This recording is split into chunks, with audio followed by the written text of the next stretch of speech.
hotly contested race. It's going to be an exciting final 50 yards, partner. Check out that underwater work, and it is some great underwater work. Here come the final 15 yards. This place is going crazy. Here's the final turn. Wow, that is an amazing turn by Glenbrook. Oh, they're going to make it interesting. Leaving it all out there.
Oh boy, lane 4, that is Swift Aquatics.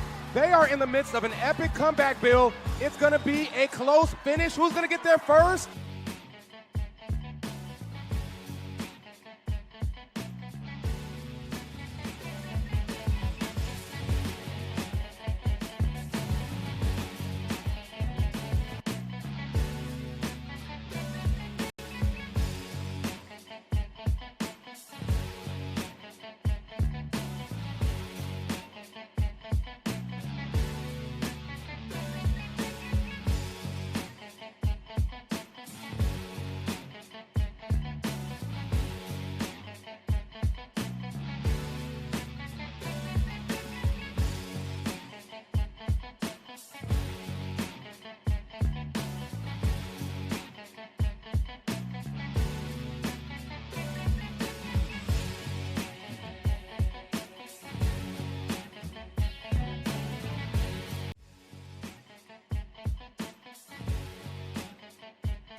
Good evening and welcome to the 2019 Illinois Swimming Long Course Senior Championships here at the beautiful Recplex in Pleasant Prairie, Wisconsin. I am Jason Pfeiffer, tonight's host, and I am joined throughout the entire weekend by Mr. Bill Shawls. Bill, how are you? I'm good, thanks. Good to be here. Yeah, absolutely it is. So we're going to get right into the broadcast this evening. We're a little bit behind. I'm going to try to speed things up for you. We are now recognizing the outgoing seniors for the 2019 year. These young athletes will be attending colleges in the fall, so I will read down those names for you as fast as I possibly can. Luckily enough, they are grouped by club, so I will tell you the club name and then give you the name. So starting with Academy Bullets, we have Cassie Buff. She will be going to University of Maryland, Baltimore County. Paige Edmere, she's going to the University of New Hampshire. Nolan Fergus is going to Missouri University of Science and Technology. Julia Kroll is going to Miami of Ohio. Donna Keurig is going to Illinois Wesleyan University. Maddie McFarland is going to Academy Bullets. From Academy Bullets. She's going to Augustana University. Kat Mueller is going to Purdue University. Jack O'Connor is going to Yale. Abby Partridge is going to Wheaton College. Lauren Payton is going to St. Louis University. Allie Penrod is going to University of Wisconsin. She's going to be a Badger. Sam Rankin is going to Cal Polytech. Michael Rosa is going to Notre Dame University, going to be Irishman. Natalie Ungaretti is going to Tennessee to be a Vol. Athena Yee, for rounding out the Academy Bullets, she will be going to Harvard. Now, from the Blue Devil Swim Club, we have Murphy Kinsella going to University of Missouri St. Louis. Maya Russell is going to Rollins College. From B.R. Ryle, we have Jana Denenberg. She's going to University of Massachusetts. Rebecca DiCasola is going to Calvin. Aaliyah Lettenberger is going to Rice. And Molly Rosenthal is going to Nebraska. And Grace Schreiters is going to University of Chicago. From Bradley Bourbonnais Swim Club, Megan Schroeder is going to Bellarmine University. From Cats Aquatics, Alyssa Church is going to Gardner-Webb University. Adam Chirios, excuse me if I got that name wrong, he is going to Valparaiso. And Grace Potter is going to the University of St. Thomas. From the Wolfpack, Chicago Wolfpack Aquatic Club, Julian Green is going to University of Chicago. Jenna Keating is going to Illinois. Tadzio Kirka is going to Wisconsin. Anthony Severino is going to Xavier University. Molly Sullivan is going to St. Ambrose University. Isabel Valise is going to Illinois State. And Brendan Wagner is going to Massachusetts Institute of Technology. From Delta Aquatics, Emily Giles is going to the University of Wyoming. Matt Goiney is going to Wisconsin Stevens Point. He will be joined by Cameron Harris, who is also going to Stevens Point. Kellen Hayes is going to Biola University. Garrett Kirkland is going to Chowan University. And Colleen O'Connor is going to Indiana State University. From the Dunlap Dolphins, we have Zach Boley. He will be attending West Virginia to be a Mountaineer. And Dan Matlock will be going to Missouri University of Science and Technology. From the Glenbrook Swim Club, Maria Pritchett will be going to Case Western Reserve University. Ryan Purdy will be going to University of Iowa. Yashka Shapiro will be going to the Massachusetts Institute of Technology. From the Maverick Swim Club, Athena Salafatinos is going to the University of Illinois. Brad Sanford is going to Michigan State University to be a Spartan. Riley Stone is going to St. Louis University. From the Mundelein Mustang Swim Club, we have Angela Kordick. She's going to University of Wisconsin at Milwaukee. Callie McCafferty is going to Franklin College. Taylor Vander Jugit is going to Gustavus Adolphus University. From New Trier Aquatics, Brian Somos is going to Northwestern University. Nick Torrey is going to St. Bonaventure University. From the West Chicago Sharks, Patrick White will be attending Ball State. From the Wheaton Swim Club, Trevor Carter will be going to Massachusetts Institute of Technology. Sam Flessner will be going to Southern Illinois University. Liam Hutchinson will be going to Notre Dame. And some late entries from the Nassau Wildcats. Casey Venn will be going to Michigan State. Benjamin Hume will be going to the University of Wisconsin at Milwaukee. And Betsy Flyberger will be going to Bates College. So, Bill, that was a lot of names I just read off right there. But, it's certainly a testament to how deep and how talented Illinois swimming is. It really is. We talked, a lot of those kids were at that camp in Toronto a couple weeks ago, but, we've got swimmers swimming at all different levels from Purdue, Harvard, MIT, going to some of the most prestigious schools in the country, and they're able to get into those schools because of their abilities, not only in the classroom, but also with their abilities in the pool as well. And it's really important, if you are a really good student athlete and you've got really, really good grades, and I'm talking like top 10, 20% in your school, then you can get what's called a blended scholarship. You can actually earn money from an athletic scholarship and combine it with academic money. And, it's really powerful for these kids to be able to get rewarded for the hard work, not only in the pool but in the classroom. Yeah, again, it really is just a testament to how hardworking these young athletes are. I've mentioned it, numerous times throughout the tournament. I'll probably mention it a few more times, but they are so disciplined. They swim multiple times a day, multiple distances a day, relays, sprint races, mid-distance. They do it all, and they have long days too. It speaks to their dedication, not only for the athletes, but for the coaches and the supporting staff. It's just really something to watch. And again, I got a little bit ahead of the PA announcer here. I apologize for that. But again, it's really rewarding to see these young athletes and the hard work they put in, and they'll be able to translate that into the next level of not only education but competition. Oh, it's absolutely true. And people think of swimming as an individual sport, but when the camaraderie within the team and with your teammates and your friends, and it's like anything else. When I grew up, I won't say we because I grew up in the 60s and 70s. It was kickball in the backyard. Right. Now, organized sports has become more prevalent in our society, and these are the friendships and the bonds that these kids have, and they are spending up towards 4 hours a day together if they're doing doubles and things like that, and and there's different programs out there. They're swimming an hour and a half a day, so there's a lot of options out there for kids. And but yeah, you build that camaraderie, you build the teammate, you see the kids all around the pool cheering for each other. And we talked a little bit about I'm going to keep going back to this Toronto camp because a lot of these kids went to Toronto from different teams, came together and created a camaraderie because they were training together. And we've seen that all these kids on the deck talking to each other, talking to the other coaches from the other teams who were also on the staff, and that some friendships have developed, and so it's really a cool atmosphere with those kids right now because they came out of that camp, and again, more like I said, camaraderie and more friendships being built. All right, so those seniors have been recognized. Let's give you a quick rundown of the event order for day three of 4. These are the Saturday finals. So we'll get things started off with a 200-meter individual medley. Of course, those will be the men and the women. We will follow that with the 50-meter freestyle. We'll have an awards break, and then we will go to the 200-meter breaststroke. That will be followed by the 100-meter backstroke. Of course, we'll have another recognition of awards after that. Then we will go to some of the middle distance races, I guess I can call them, the 400-meter freestyle. We'll have another break after that, and then we will finish up day 3 of competition, with, of course, I say it every day in every competition.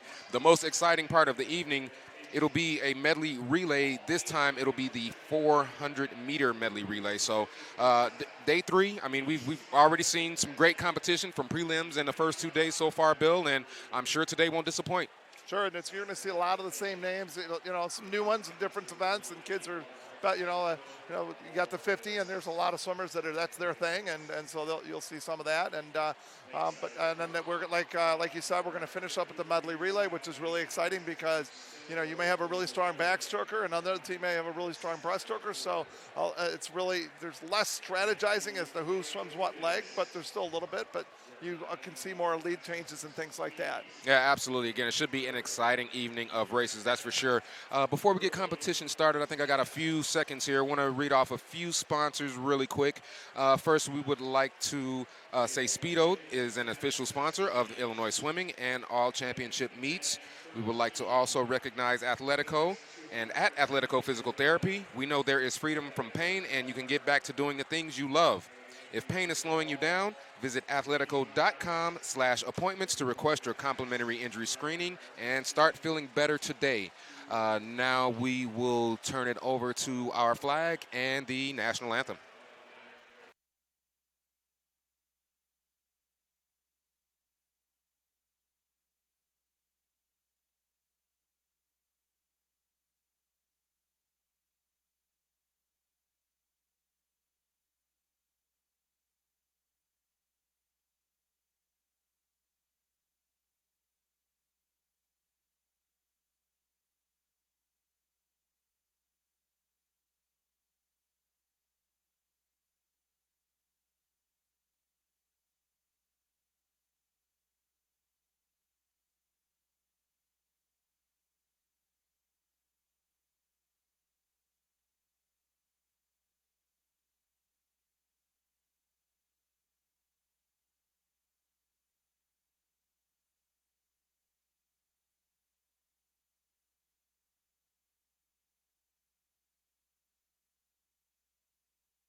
Okay, we are back and ready to get things started. Once again, it is day 3 of 4 2019 Illinois Long Course Senior Swimming Championships here at the beautiful Recplex. We will get things started with the C final, event number 13. It's the women's 200-meter IM. In lane 1, well, let's set the scene for you really quick. If you're watching at home on YouTube, and if you are, we would like to thank you, and hopefully, well, I would like to sort of recognize that we had a little bit of technical issues with yesterday's broadcast, but hopefully you can hear us better. I think we fixed some sound issues for you, so hopefully you're enjoying the broadcast that much better, and we thank you for joining us. So, once again, C final, lane 1 at the bottom of your screen. We'll have Anna Grooveberger from Academy Bullets. Abby Partridge will be right next to her in lane 2. Alexandra Eastman is in lane 3. Colleen O'Connor from Delta is in lane 4. From B.R. Ryle, we have Catherine Morris in lane 5. Allison Penrod from Academy Bullets is in 6. Peyton Baxter is in lane 7. Lillian Cope is in lane 8. Swimming unattached is Lillian Cope. From Academy Bullets, we have Sarah Limbu in lane 9. And at the top of your screen, we have Miss Emma Pritchett. Let's see here. Meet record is 2:17.46. That was set back in 2009 by Adrian Bisek. As the young ladies are now in the pool. And again, this is the women's 200-meter IM. So Bill, run down, for the folks who don't know at home, just exactly what this particular IM is. Yeah, so the IM, it's the individual medley. So, we talked about having the medley relay. That means each leg is a different stroke. Yep. Same thing here. We're going to start with butterfly, transition to backstroke on the way back, and then they'll swim one length of the pool, 50 meters breaststroke, and then finish up with freestyle. Interesting thing about the IM, you tend to see a lot of lead changes going back and forth. Right. This is also our C final. There will be a B final, then an A final. So each final is you cannot score outside of your final. So these swimmers are limited to scoring between 21 to 30th places, and those lane assignments are all based on the preliminary swim this morning. On the backstroke part of the IM now, that is lane 2 and lane 8 doing work. That is Abby Partridge and Lillian Cope in lane 8 as they make the turn and transition now into the breaststroke. Going right into the breaststroke, and this is the fly, the back, and the free have a lot more in common with each other than the breaststroke, and so this is a bit of a unique stroke. So this is where you tend to see the biggest lead changes. Right now we're seeing in lane 2, Abby Partridge, in lane 8, Lillian Culp. Lillian looks like she's extending her lead a little bit right now. Mm-hmm. But watch lane 10 also, Emma Pritchett on the outside. Looks like she's making up some ground too. So. And Bill, for a bit of a novice like me, and for folks who may not know can you explain a little bit why they choose the different disciplines in the order they do? Is there a specific reason for that, or is it just how it's kind of always been? Yeah, I mean, it's the IM has been that way since probably the 50s Okay. and 60s. And butterfly used to be a stroke that was swum with the breaststroke kick. Those were combined. They added the dolphin kick to butterfly, and then which created a new stroke. So, but probably the biggest thing is you don't want to start with backstroke because you want to have the forward start off the blocks. Okay. So, yeah, and I couldn't begin. I'll have to research that for 2 weeks when we're at the age group meet. Well, that's okay. I didn't mean to put you on the spot there, sir, but it was right. very interesting. I just wanted to know. Hopefully the folks do as well. But that is lane 8, it looks like. Yes, that is Lillian Cope, swimming unattached with a 226.37, winning the C final. On to the B final now. Again, it's a C final, a B final, and then a championship A final. But in lane 1, at the bottom of your screen, we have Kiara McGowan from Academy Bullets. Amber Finke is in lane 2. From Wildcat, Audrey Richardson, she's in lane 3. We have a trio of Academy Bullets in lanes 4, 5, and 6. We're going to start with Sydney Kelly, Samantha Rankin, and Kelly Seago. In lane 7 is Sophia Kuhn from PPD. Elliot Kennedy is in lane 8. Ashley Binkson is in lane 9. And from the tide at the top of your screen, we have Miss Annabelle Olivo. And, we talked last week that, what's interesting in this meet is that, while it is our state championship, many of these other swimmers will be continuing on swimming in other national level meets around the country. So this is typically, a lot of these swimmers are not fully tapered for this. But on the other hand, you have swimmers that are fully tapered because they're trying to use this meet to qualify for those national championships. Okay. So it's just a kind of an interesting mix at this meet, at this level. So yeah, they all mean something, right? Absolutely. It doesn't matter what what discipline or what distance you're swimming. They all mean something. You're all trying to qualify for something. So, and again, that makes for great competition on this 4-day event. Absolutely. Yep. Finishing up the butterfly now. First 50 meters. I'll give you those split times. Let's see who gets there first. Looks like lane 5, Sam Rankin. Yep, Sam Rankin, 31.05 from Academy Bullets. So now here on the backstroke, you want to see good hand speed. We talked about this last night. Last night in the IM, we talked about how you want to build each discipline in the 400 individual. Today, it's really 4 fast 50s, and so you want to see fast hands on this. Some kids' hands might be a little bit slower, but they grab a little bit more water. That's important too. But and it looks like still in the middle of the pool, Sam Rankin, Kelly Seago, and maybe Sophia Kuhn all right there too. Going into the breaststroke now, that's a 36.2 split time for Amber Finke, fastest in the pool on that particular 50. And Kira McGowan, those two are at the bottom of your screen, and so those two have jumped out to the lead. There are some pretty good breaststrokers in this field, so I this is where we would expect to see some of them move. Now, a bit about the expenditure of energy. Even though it's a 50-meter one discipline, are these swimmers trying to get the most out of they can from each discipline, or are they conserving at least a little bit, to make sure they have enough for a transition, or is there any sort of strategy to how they're conserving their energy and their speed, basically? No, I mean, there's a lot of strategy. In a race that's 4 lengths of the pool, and this race is over 2 minutes long, you don't want to go crazy on the first 50 and burn up your energy. And if you're a really good flyer, there's a tendency to want to get after that first 50 fly. If you're a weak flyer, there's a tendency to want to get after it too. So you have to control it at the beginning of the race. That's the one stroke I would say you definitely want to build up. And right now we're looking at it's like very a wall close in the right middle now. Of the pool between we got lane 1 and 5, 6, and 7 are all Sam right Rankin, there, Kelly and 8. Seago, Sophia Kuhn, Elliot Kennedy. It looks like lane 8 from Elliot. Elliot Kennedy, 226 flat for Miss Kennedy. She's going to get there first. Sophia Kuhn in lane 7 is in lane 2.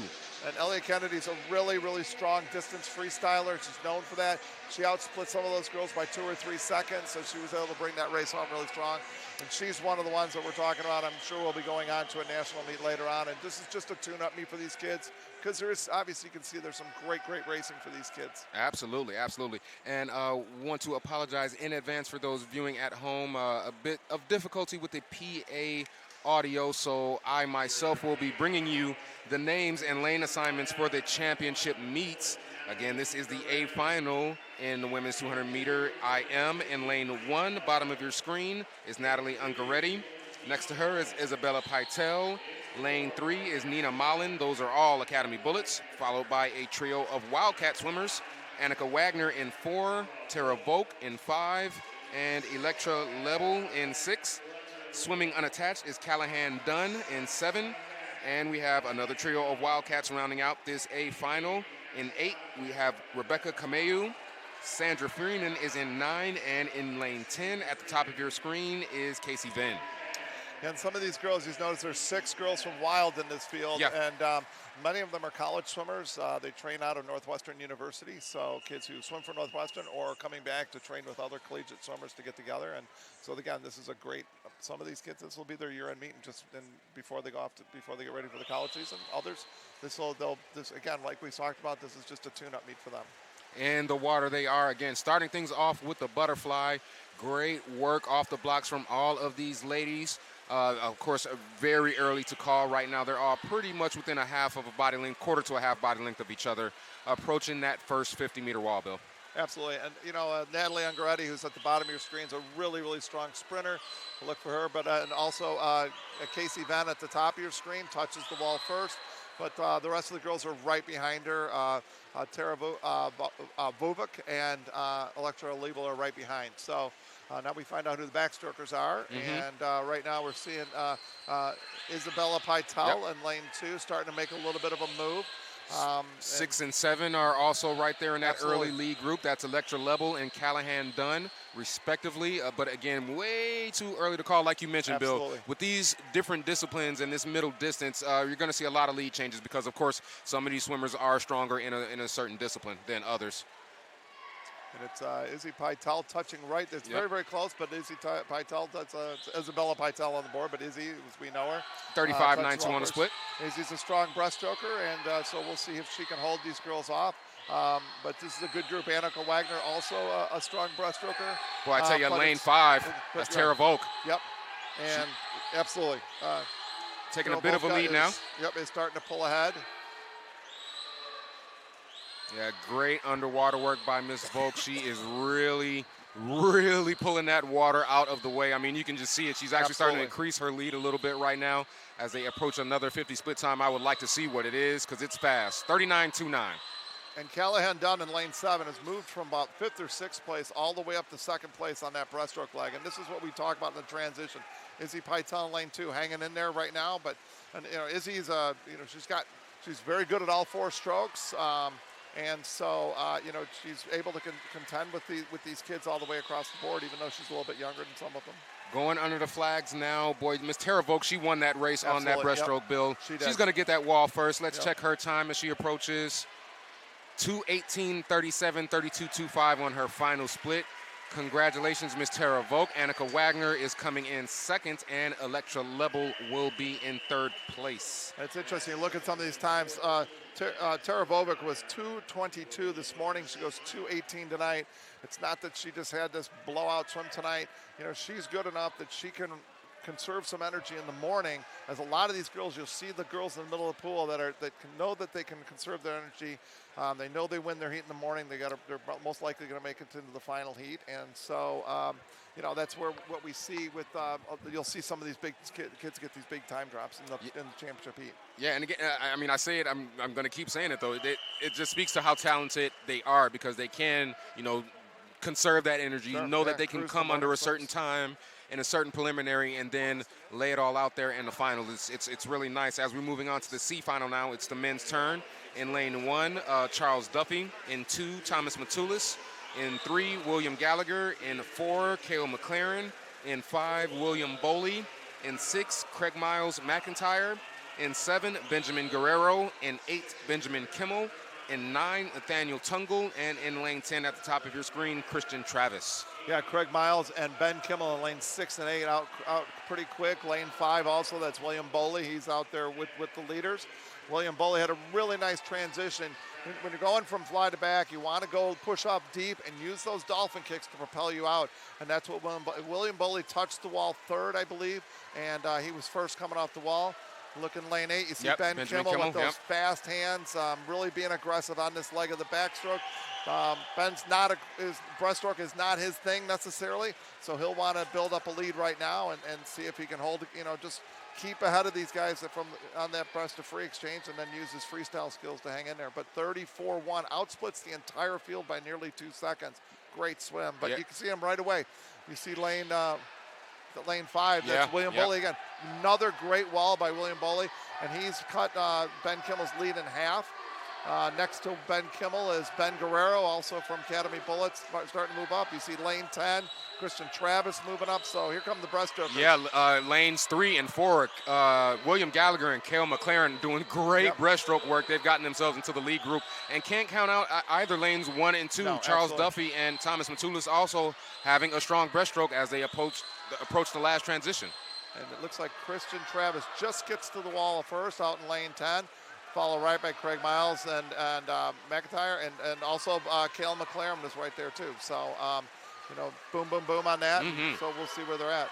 It is a sprint to the finish for sure. About 25 meters to go for these young guys. That's lane 8. Ben Kimmel, and that is also lane 5, William Boley. They're close. Ben Kimmel was first after the backstroke. He was 6th after the breaststroke, and now he's coming in there with a shot to win it. Just gets touched out. He's a little bit long on that finish, and just that, he just had to stretch it in, and William Boley was just a little bit close to the wall when he took that last stroke.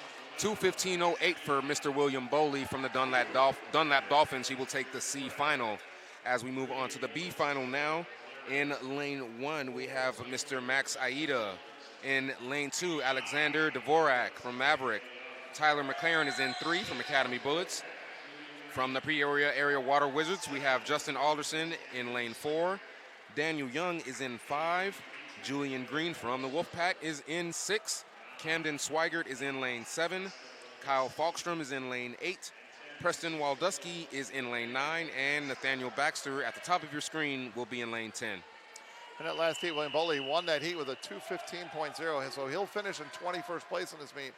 But had he gone that time in the morning, he would have been in the championship final with a chance to win the event, but certainly he would have been in the top 10. So, and there could be many reasons why that happened. Sometimes I've had swimmers, this is not our focus meet. Sure. So I may tell a swimmer, look, I want you to try to swim this race a little bit differently. Let's do some experimenting.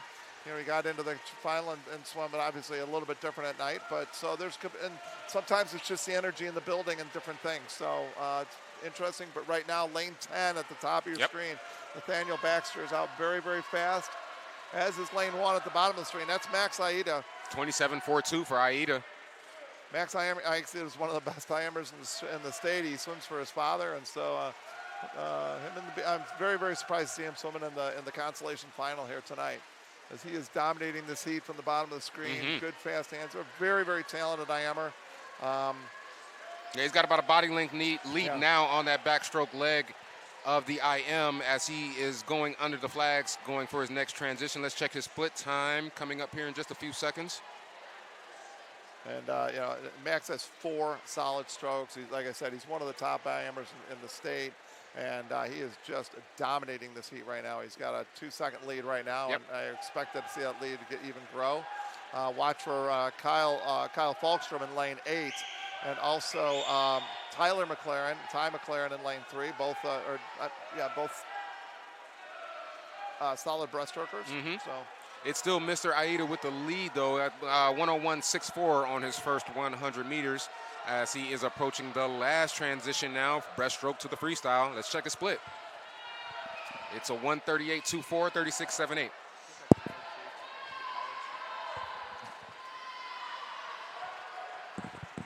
And again, like we talked about, we see Max Aida continue to open up this lead. He's just, for lack of a better term, spanking this heat right now. But, like we talked about him just being a tremendous, he's a tremendous swimmer. We're looking forward to his college career too. So, I believe he's got one more year left. I think he's a junior.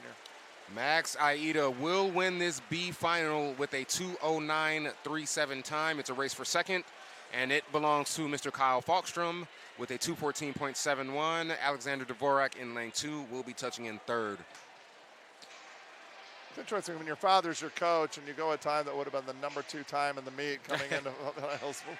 Wonder what that car ride home back to the hotel was like today. Maybe a whole lot of silence, maybe not. Oh, I would think not. As we see the championship final participants make their way to their lane assignments now, let me give you those names and assignments. From Wheaton, we have Andrew Dye. From Lyon, we have Michael Flynn in lane 2. Kyle Lewarchik from St. Charles is in lane 3. Andy Ritzema is in lane 4. Henry Blau from Wildcat is in lane 5. Jack O'Connor is in 6. He's from the Bullets. Daniel Matlock from Dunlap Dolphins is in lane 7. Trevor Carter from Wheaton is in lane 8. Thomas Reedy is in 9. And Maxim Ryaguzov is in lane 10. We talked about kind of ribbing Max a little bit. He swims for his dad, and we have another situation like that in lane 3 here with Kyle Lewarchik. His father is the head coach of the St. Charles Swim Club, and so kind of cool to see these kids, getting in and getting to spend some time with their dads and in the sport of swimming. And that is awesome. I'm sure they're proud parents, even though, again, like you said, some of those car rides home may be a little bit tough to handle, but that's okay. Again, it just speaks to the talent of these young athletes as these men are in the blocks and ready to start the championship final. Men's 200-meter individual medley. Oh. Little jumpy there. Yeah, it is. And if you dive in the water, that could be a false start, but it doesn't necessarily mean it. So if another swimmer flinches, or if there's a noise behind the blocks, then that swimmer will get a chance to swim. Will still swim. So it's yeah, they're going to call him down. Well, they'll bring the whole the heat down just as protocol. Right. The two officials will typically confirm. By virtue of the fact that I don't see the two officials walking behind the lanes, there's probably a little head nod. No, I'm not calling a DQ on this, so they'll get them back on the blocks. But they do have to bring them back down and then call them back to the blocks again. That's part of the protocol. And they're off to go. And off they go, like you said, Bill. Again, starting off with the butterfly in this individual medley. Great work off the blocks by all of these young men. First 25 meters. That is lane 3, Kyle Lewarchik. Just mentioned him a couple of seconds ago. He's off to a pretty good start. Jack O'Connor in lane 6 is a little bit ahead of that grouping there, too. So we'll see who touches the wall first.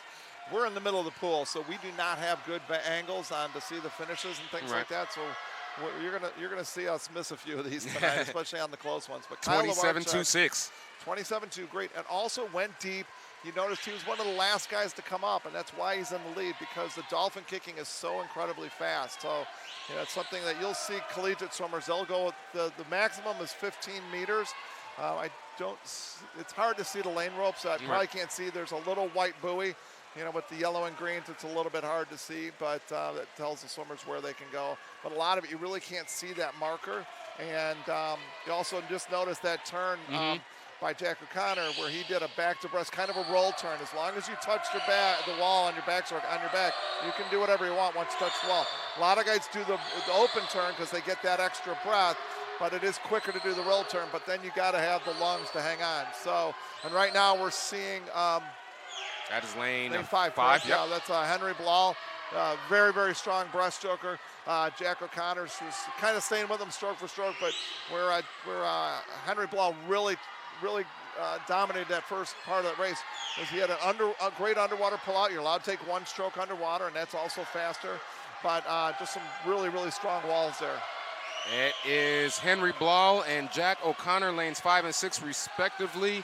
Henry Blau has about a body length lead over Jack O'Connor. Can Mr. O'Connor catch him with about 15 meters, well, about 10, 20, 15 meters to go? Yeah, Jack's pretty tough, but that's not in the cards. Not this time. It will be Mr. Henry Blau touching that wall first from Wildcat with a 2:07.03 time. Jack O'Connor will be in second, and Kyle Lewarchik with the 2:10.86 will be in third. Yeah, and we saw, Henry Blau get the win there, just about a second off the state record. And what's interesting, he was 2:07. His time from the morning was a 2:09, so he's a full second faster, and that's not uncommon, as we talked about, to see these kids. They can rest in the morning and get a big, not rest, but we call it cruising in the morning, and then have a big swim, and then be able to unload at night. A lot of these kids are swimming 3 or 4 events today. Right. And so that's three in the morning and then 3 at night, prelims and finals for the individuals, plus the 4th event with the relay. So, looks like we have a little bit of a delay here. Oh, you know what? Yeah, we're going to the 50s. We're going into some rapid action now, Bill. Right. In the 50s, we do start from the opposite end of the pool. All of our races finish at where you saw the kid starting. This is the only race where we start at the opposite end. But Yeah, this is going to be exciting. These are dead sprints. I will try to give you the names and lane assignments as quickly as I can because it will be some high-speed action. But let's start with the C final. It's event number 15, the women's 50-meter freestyle. In lane 1 will be Anna Groovberger. Lane 2 will be Emily Smith. Lillian Kurzidlo is in lane 3. Charlie Pilot is in lane 4. Michelle Kaner is in 5. Alexa Puccini is in 6. Annabelle Olivo is in 7. Allison Penrod is in 8. Melissa Melnick is in 9, and Colleen O'Connor at the top of your screen is in lane 10. We were just talking about swimming multiple events. Here we have a back-to-back. Allie Penrod was just in the 200 IM. Now she's swimming the 50. And Adeline, we'll see some others coming through too in that same situation. So, ladies are in the water already halfway through the pool, and again, these are sprint distances, Bill. They are way too close to call right now. It looks like maybe lane 1, Anna Groovberger may have a slight lead, but again, it's way too close going under the flags. Was that Alexa Puccini, was in lane 6, but you called it. It was Anna Groovberger in lane 1, Academy Bullets. And then lane 2 was Allie Penrod, also from Academy Bullets or Paint Red. She's up on the top of the screen in lane 8. So, on to the B final now. In lane 1, Madeline Padovic. In lane 2, Summer Brainin. In lane 3, Callie Frankowiak. In 4, Athena Yee. In 5, Tara Volk. In lane 6, Leah Moeller. In 7, Kiara McGowan. In 8, Joelle Orr. In 9, Kira Tiv. And in lane 10, Kelly Willite. And the interesting thing about the 50, the start is critically important in the 50. You have to get out, and I mean, coaches will spend tons of time just starting the breakout, that first 10, 12 yards, 12 meters to get it going. The second thing important is when you get to the middle of the pool, you'll see swimmers look like some swimmers look like they're accelerating. Sure. And what it really is that the other swimmers, they're starting to slow a little bit. And the other swimmers that look like they're accelerating, they're just maintaining their speed. So in the 50, it's very important that you can maintain your speed throughout the whole race. And not a lot of swimmers can do that. That's it takes a lot of training, which we won't think about in the 50 per se. But Athena Yee in lane 4. Had a great start, and she's a very good dolphin kicker, also started. Look at lane 5 now. Sarah Vovic is swimming in the 50 breaststroke. Now, the time, this is just so she can get a time in this race. Okay. So it's something, maybe a team record or something like that. That would be a time for her to swim the breaststroke. So I don't know what a 33:03 does for her, but we'll see. Athena Yee wins that heat in the B final with a 27.16. And that was a half a second faster this morning. I know we got to get to these names, but we do have the parades, so it'll help a little bit. But this is the one race where you don't cruise the morning. This is the race that you're going all out in the morning too. So we got the swimmers are going to parade in front of us here, a little bit longer parade because they got to get all the way to the other end. All right, as we see these championship finalists come marching on in, receiving some high fives and some good wishes from some teammates and coaches. In lane 1, we'll have Ryan Gridley. Excuse me, sorry about that. I apologize, I'm reading the wrong names here. Kennedy Lovell will be in lane 1. Michaela Jasic will be in 2. Nicole Arts will be in 3. In 4, Anna Poplowski. In 5, Carly Noveline. In 6, Nia Karras. In 7, Emily Clayson. In lane 8, Julia Heimstead. In lane 9, Jessica Gerian. And in lane 10, Natalie Ungaretti. A lot of talent on this team. Again, we talked about this Toronto camp. I'm seeing, I see Poplowski, Noveline, Heimstead, Geriani, and Ungaretti. So a lot of those kids were in that camp. So these girls know each other. And it's also interesting, too, is before the race, the championship finalists, before they parade out, they go what's called a ready room. Okay. It's a small room, about 15 foot by 10, maybe 10 foot by 10 foot, 15 foot by 15 feet. And they all sit in there, and they're all sitting in chairs in a circle, kind of looking at each other. And, people put their headphones on. They'll put, maybe put the head down, put the towel over their head, whatever it is, trying to get focused for the race. So it's a unique situation in our sport that kids, you're in that room together. And so, they put a ready room camera at the Olympics and saw some of the antics that people will do. Yeah. You see kids, they'll sit most likely with their teammates if they have teammates in there. So it's an interesting dynamic. And they are ready to get started again. This is the championship final, women's 50-meter freestyle, and in they go. Yeah, and Carly Noveline, who's the #1 seed, had a really good dive. And a really good dolphin kick. Yeah, she had the most underwater and right work. there, you see her with the lead. Yep. Now it's going to be a matter of can she maintain her speed. Well, it looks like she's fading just a touch, but not bad. She's hanging in there, but you see the other girls are just maintaining their speed a little bit. Close finish, yeah, but I think early. Carly Noveline got it. She did with a 25.92. That is a new meet record, Mr. Bill Shaw's. Finally, yeah, I don't think we've had a meet No, record I don't think we have. Yeah, great swim. And again, it all starts way back at the beginning of the race, getting into the water well. Good, what we call the angle of attack. It's the angle.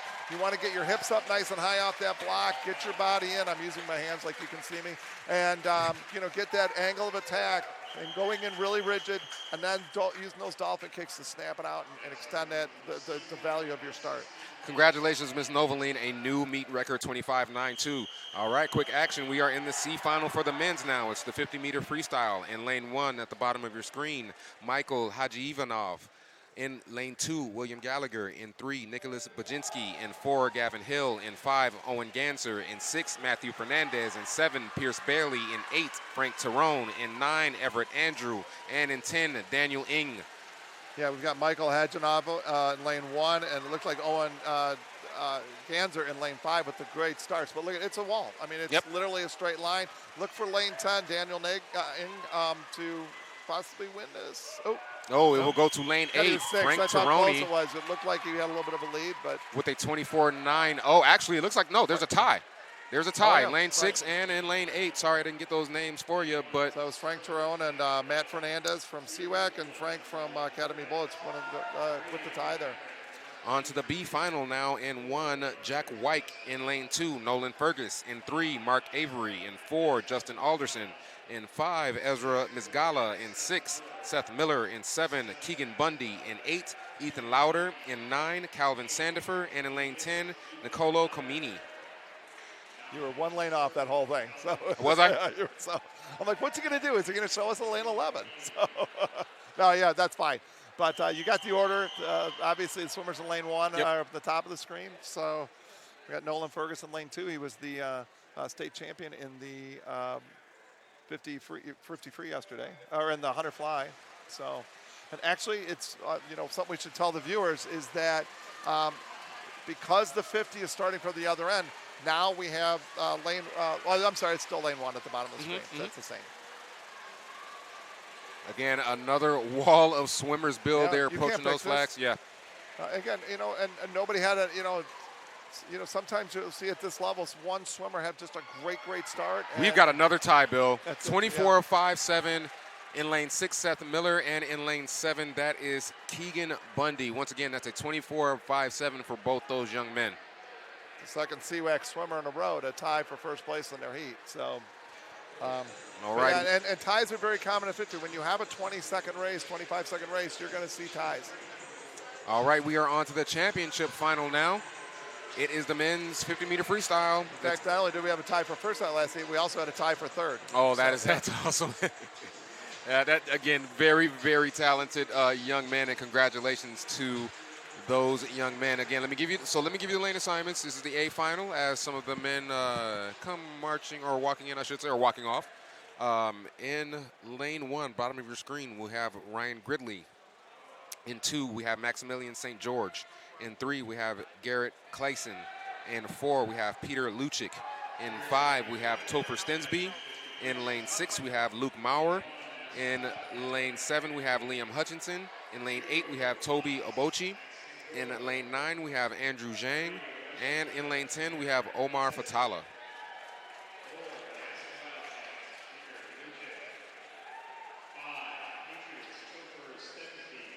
Meet record for this event. Again, it's the men's 50-meter freestyle. It is a 23.7 belonging to Topher Stensby. And he set that meet record at just about this time last year at 7:14:2018. And looks like he may break his own record here, Bill. Again, Topher Stensby from Patriot Aquatic. World national standard, I believe if I'm seeing that right, with a 23.36. Yeah, and 23.19. I don't know if he has the Olympic trials qualifying time, but being this close to it, that's certainly going to be a motivation. Yeah, let's see if he can get there. As they are in the water, Championship final. And look at that. I mean, Topher's a big kid. Yeah. But, great start right off the bat. He had a conflict and couldn't go to the Toronto camp, which was disappointing for me personally because he's such a great athlete and fun to watch. But, obviously he's got what he's working on for his career and everything. But Topher Stensby is going to win this 50. But Luke and Bauer he will with get a great there. second half. 23.32 for Topher Stensby. Luke Maurer coming in second with a 23.58. That is a new meet record, though, for Mr. Topher Stensby once again. And Luke Maurer also under the record, too. Yep. Congratulations to those young men. Again, that was some rapid-fire action. It was certainly exciting.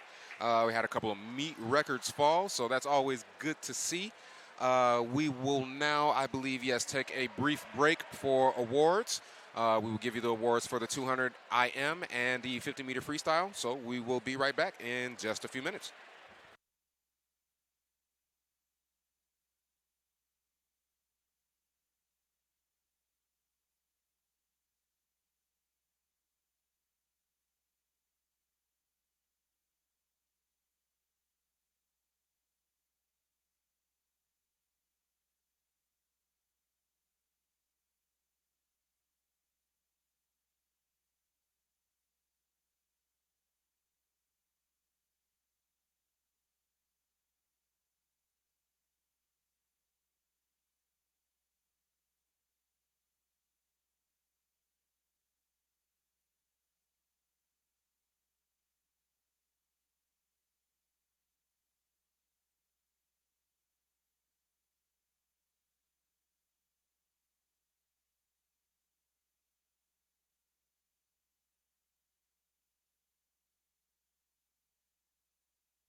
Okay, we are back here at the 2019 Illinois Senior Swimming Championships. It is the awards portion, well, first awards break of the show. They are currently giving the awards to the top 10 finishers for the women's 50-meter freestyle, those exciting sprints you just saw a few minutes ago. In 10th place, we have Michaela Jasek. In 9th place, we have Kennedy Lovell. In 8th place, we have Natalie Ungaretti. In 7th place, we have Emily Clayson. In 6th place, we have Jessica Geriani. In 5th, we have Nicole Arts. In 4th place, we have Julia Heimstead. In 3rd place, we have Nia Karras. In 2nd, we have Anna Poplawski. And in 1st place, that is setting a new meet record, it is Miss Carly Noveline from Nassau Wildcat.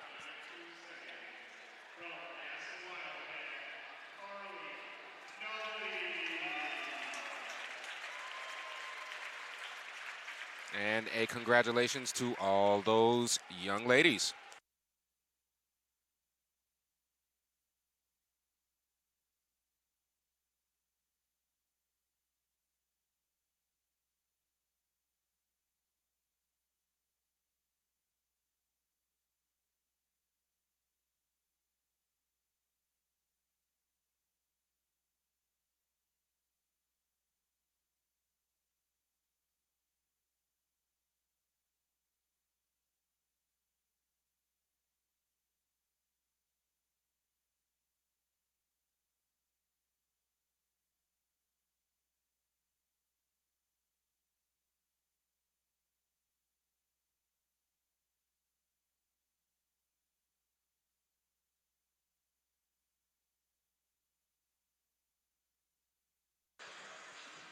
It is the boys' turn now. It is their awards for the 50-meter freestyle as we see them go into their respective places on the blocks.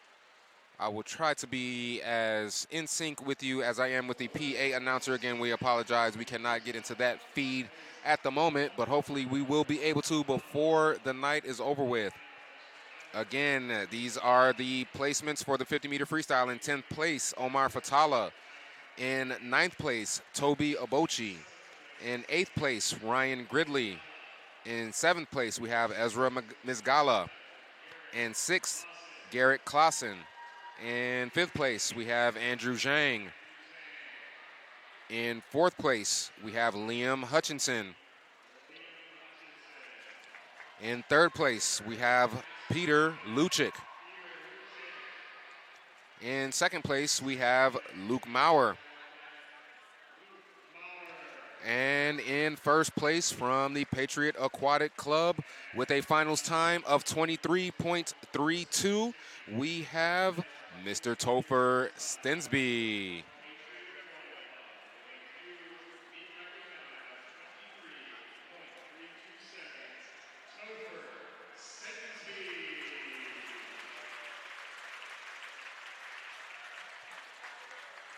Congratulations to Mr. Stensby, and congratulations to all those young men.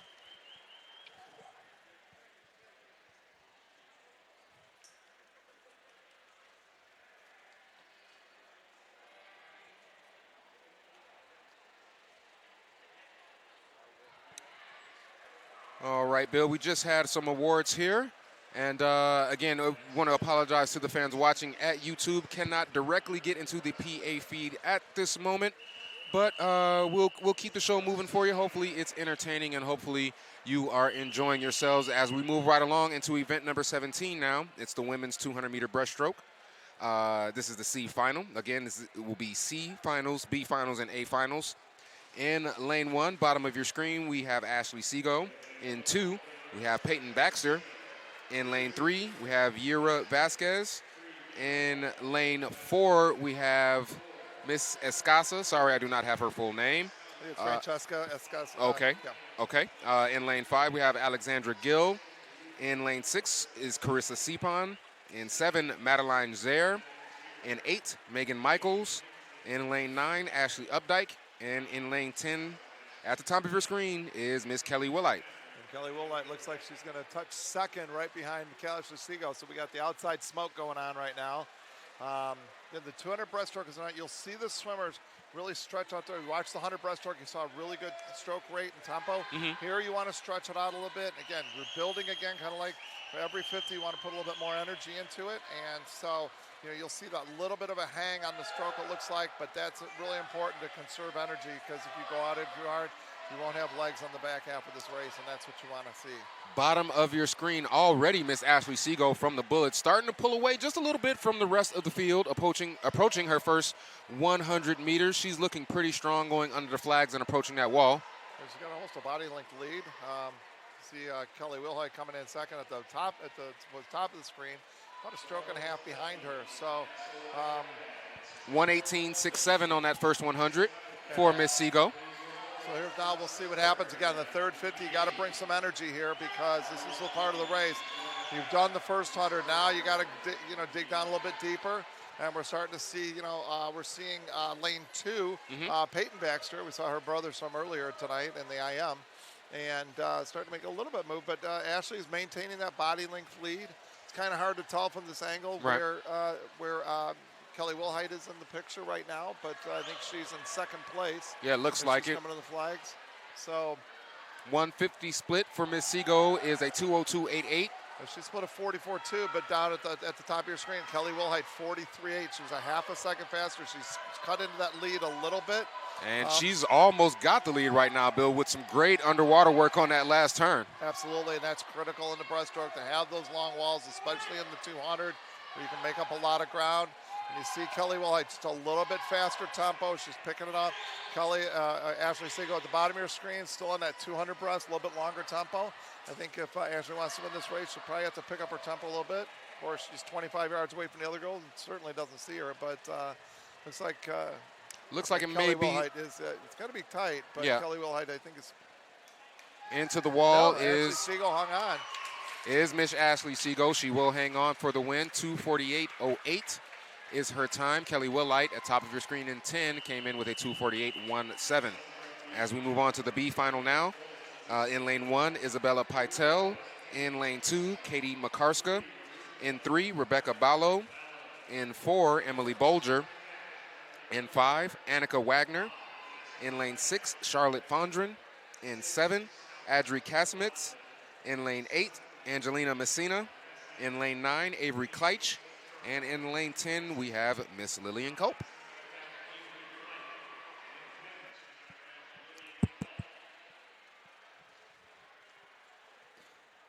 So again, here we are, the B final again, and the B and the A final are the only two finals tonight that score, I believe. As meet director, you think I'd know that for sure. That's okay. That's all right. We know you got a lot on your plate this weekend, Bill. That's for sure. A little bit of a delay here. There's a possibility. So all the swimmers are required to check in prior to the event, and if somebody doesn't check in, they will actually bring alternates up to fill those lanes. Yep. So I'm not sure that's a little bit of a delay there. I don't know that was the problem or not. I do know that one of the boys' events we had they were calling for an alternate, so we'll see what that brings to the table. Into the water are these young ladies. Again, this is the B final, women's 200-meter breaststroke. All of them off to a pretty good start, though, but especially down at the bottom of your screen in lane 1. That is Isabella Pytel from the Bullets. Also in lane 4, Emily Bolger swimming unattached. Yeah, and Izzy's got a nice long stroke, again, like we talked about. Her stroke's a little bit more compact than others, but again, that nice long glide, stretching it out. We'll see how she's been able to maintain that through the whole race, but this is a much closer race. Angelina Messina in lane 8 is right with her going out. 36.39 is that first 50 split for Miss Pytel. The middle 100 is so, the second and third 50s, the middle 100 is so important. It's a 200 is a very difficult race to swim because it's not all out sprint, but you can't pace it too much. Right now we're seeing lane 8, Angelina Messina starting to pull away from the field a little bit. Everybody else is pretty bunched up. And also Lillian Culp in lane 10, also swimming unattached, is starting to make a little bit of a move. But the middle of the race is really important. And, you know, we kind of talk about, we don't want, you don't want to go soft in the middle. So you want to make sure that you're really, really keeping strong and building put a little bit more energy into each 50 as you're building the race. Is that the hardest thing to sort of get through to some of these young swimmers is to conserve that energy and build it through some of these middle distances? I'm sure it's got to be difficult in and of itself, but sort of getting them that ingrained in them to conserve that energy and leave it for the finish. And some kids never get it. I mean, it is a very difficult to do because you have to be aggressive in the 200. The 200 is becoming more and more of a sprint, but there has to be some control too, and that's a really sharp, fine line to make that happen. And some kids really struggle with it, and there's some kids they can just go out really, really hard and hang on, but most kids can't. So then everybody's got a little bit different strategy, and it takes patience to be able to be 6th or 7th at the first 50, knowing that you're going to be able to come back. And Angelina Messina is really pulling ahead on the field here, 42-4. But you see Rebecca Ballo and Emily Bolger also in lanes 3 and 4, hanging in there with her. And in lane 10, Lillian Cope it's pretty much the race for second at this point. Absolutely. As again, Miss Messina is starting. Well, she's falling back a little bit, Bill. That's lane 3. Yep. Rebecca Ballo cutting into the lead a little bit, but I think Messina's going to hold on. Angelina's going to win this race. So let's see her time as she approaches the wall. It will be a 2:43.72 for Miss Messina. Coming in second is Rebecca Ballo in lane 3 with a 2:45.8. And in lane 4, Emily Bolger is third with a 2:46.34.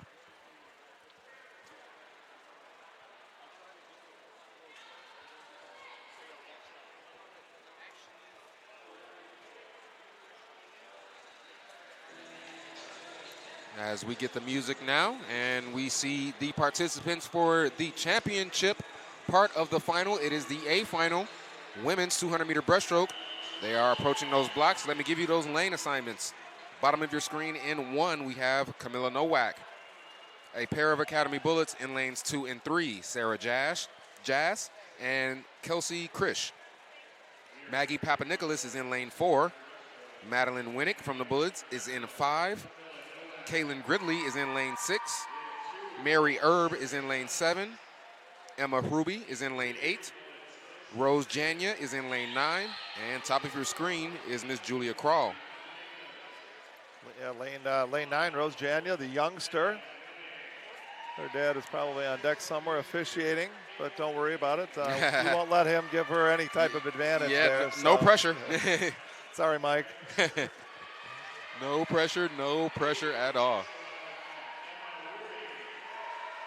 I don't see it. Yeah, his dad's over there. I don't think he's starting this race, though. So, well, that's good. Some sort of cadence or anything like that. We don't have to worry about any of that. No distraction. She's got to focus.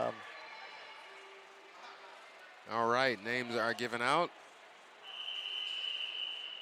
Settling into the blocks now. Again, this is the A final, women's 200-meter breaststroke.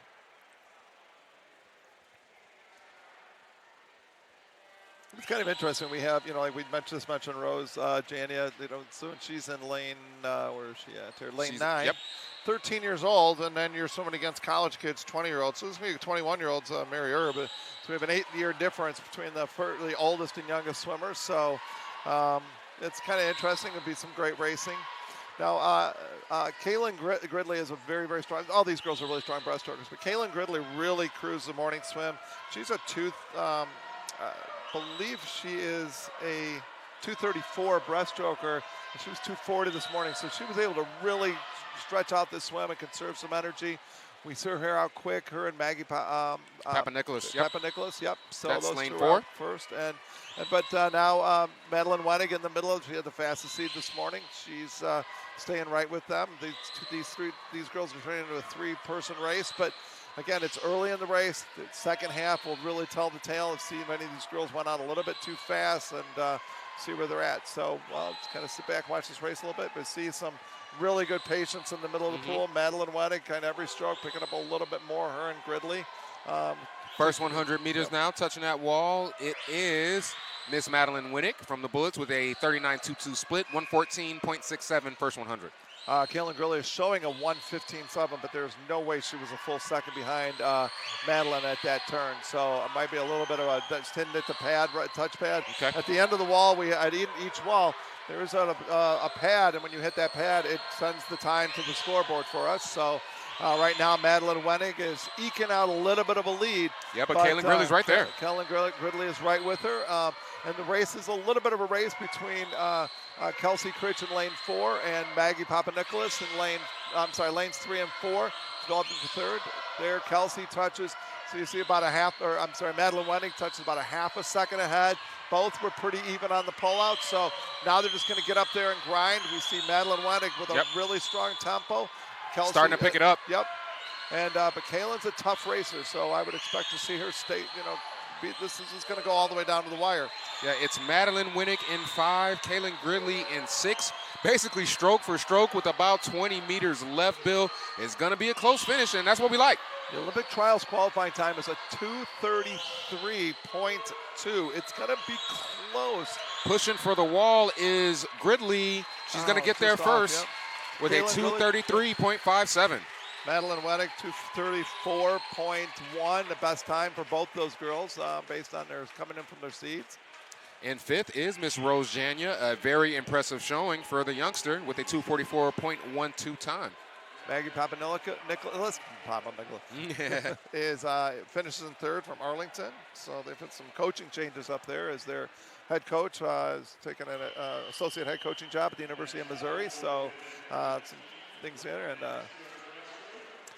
so as we move along now, again, this is some quick action going on day 3, 2019 Long Course Illinois Swimming Senior Championships. It's event number 18. It's the men's turn now for their 200-meter breaststroke C final. In lane 1, bottom of your screen, we have Evan Rittner. In 2, we have Sam Brown. In 3, we have Craig Miles McIntyre. In 4, we have Jack White. In 5, we have Nathaniel Baxter. In 6, Daniel Young. In 7, Mason Rode. In 8, Julian Green.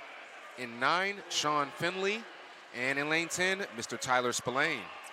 And we talked about Ty Spillane last night. He's out there in lane 10 with the big night swim again. He was in the C final last night in the 100 breaststroke. Had a time that would have been fast enough to go top 10 in the final. So we'll see how this race shapes out. He's got the first, he's fastest split by 7/10 so far. See if he can hang on there and what he does. Yep. But there's 3 or 4 swimmers right now that are within striking distance of him. Yeah, 33.79 on that first 50 for Mr. Tyler Spillane. But again, like you just said, there's a nice grouping for that lead pack right now, Bill. Absolutely. Ty's 15 years old, broke the 13-14 state record in the 150 breaststroke and 100 breaststroke last year. So he's one of our up-and-coming breaststrokers in the state of Illinois. Mm-hmm. Lane 9, right below Tyler Spillane, is Sean Finley from Lincoln Way. They're pretty close, touching the wall just about the same time. Yeah, 4/100ths of a second separate our leaders, and they are separating themselves from the pack also. So, some great work there. Sam Brown in lane 2 is actually pulling ahead of the field, and now the whole field is starting to bunch up. There's some really nice underwater pullouts from the middle of the pool. So lanes 5 and 7, that's Nathaniel Baxter from St. Charles and Mason Rohde from West Swim Club. Yeah, those guys starting to pull up. Approaching that 150 wall, that is lane 2, Sam Brown from Wildcat, building a bit of a lead. Let's check his split time. I'm sure it's pretty fast. It is 39.59 for Mr. Brown from Wildcat. Yeah, and Craig Miles McIntyre also with a 39. They were the only 2 with 39s there, and you're starting to see them pull a lead. Nathaniel Baxter, lane 5, got right back into this thing with a great turn, though, Bill. Absolutely did. Quick to get, got his hands on, got to the wall, got his feet to the wall really quick, and that's the key to the turn. It's got to get your feet to the wall as quickly as possible so you can make that directional change and come back. And so Craig Miles McIntyre, though, got himself into that lead group as well. I think he may have a slight lead approaching that wall. Let's check it out. I think it is.